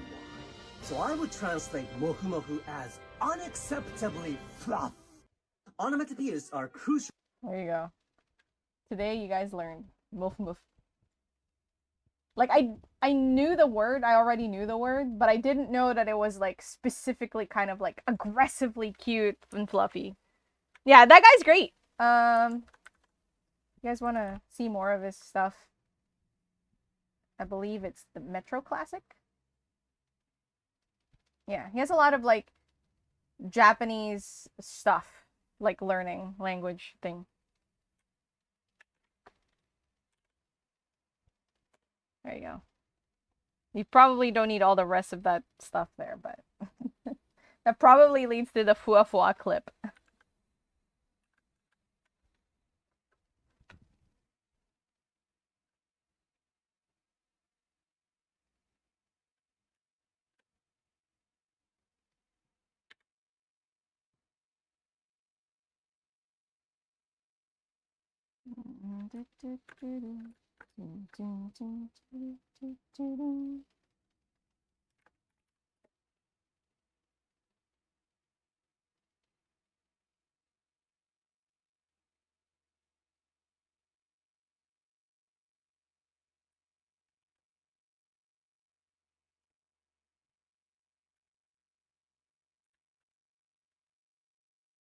Maybe I should put it down here. Next to his legs. No, it doesn't quite fit. Yeah, that's fine. No! Yeah, maybe like here. And also let's change the color. It's a little too dark for me. Maybe this? Yes, that's better. Way better. See him a lot on YouTube Shorts? Yeah, I think he makes a lot of YouTube Shorts too, considering what we just saw. Very bite-sized. I mean, those are... I am trusting that he is giving correct information. But, yeah. It's just like... Fwa fwa. All of those are real. Fwa fwa. Punyi punyi. But they're like... Okay, it's always... so fwa fwa is specifically for fluffy things. And mofu mofu is the same. Like, it's for fluffy, soft things. So, like, squishy stuff that are, like, kind of slime, let's say. Like, if you look at, like, a slime from Dragon Quest or a Poring, you know, that's gonna be a punyi punyi rather than a fua fua. So while there is a variety, there is, like, different... They're used for specific and different situations. No! I like this little guy. I knew another beetle friend. They are always eyes closed. Like the other one I drew was also eyes closed with like kind of looking up like... Hmm.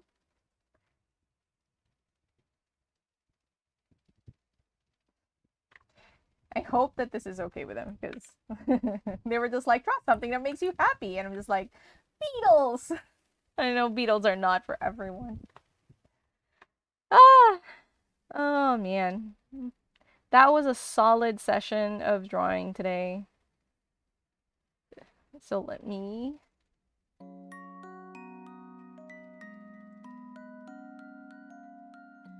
Thank you everyone for staying, for stopping by, saying hello. Let's see if there's anyone we can raid. I appreciate you all. Ooh.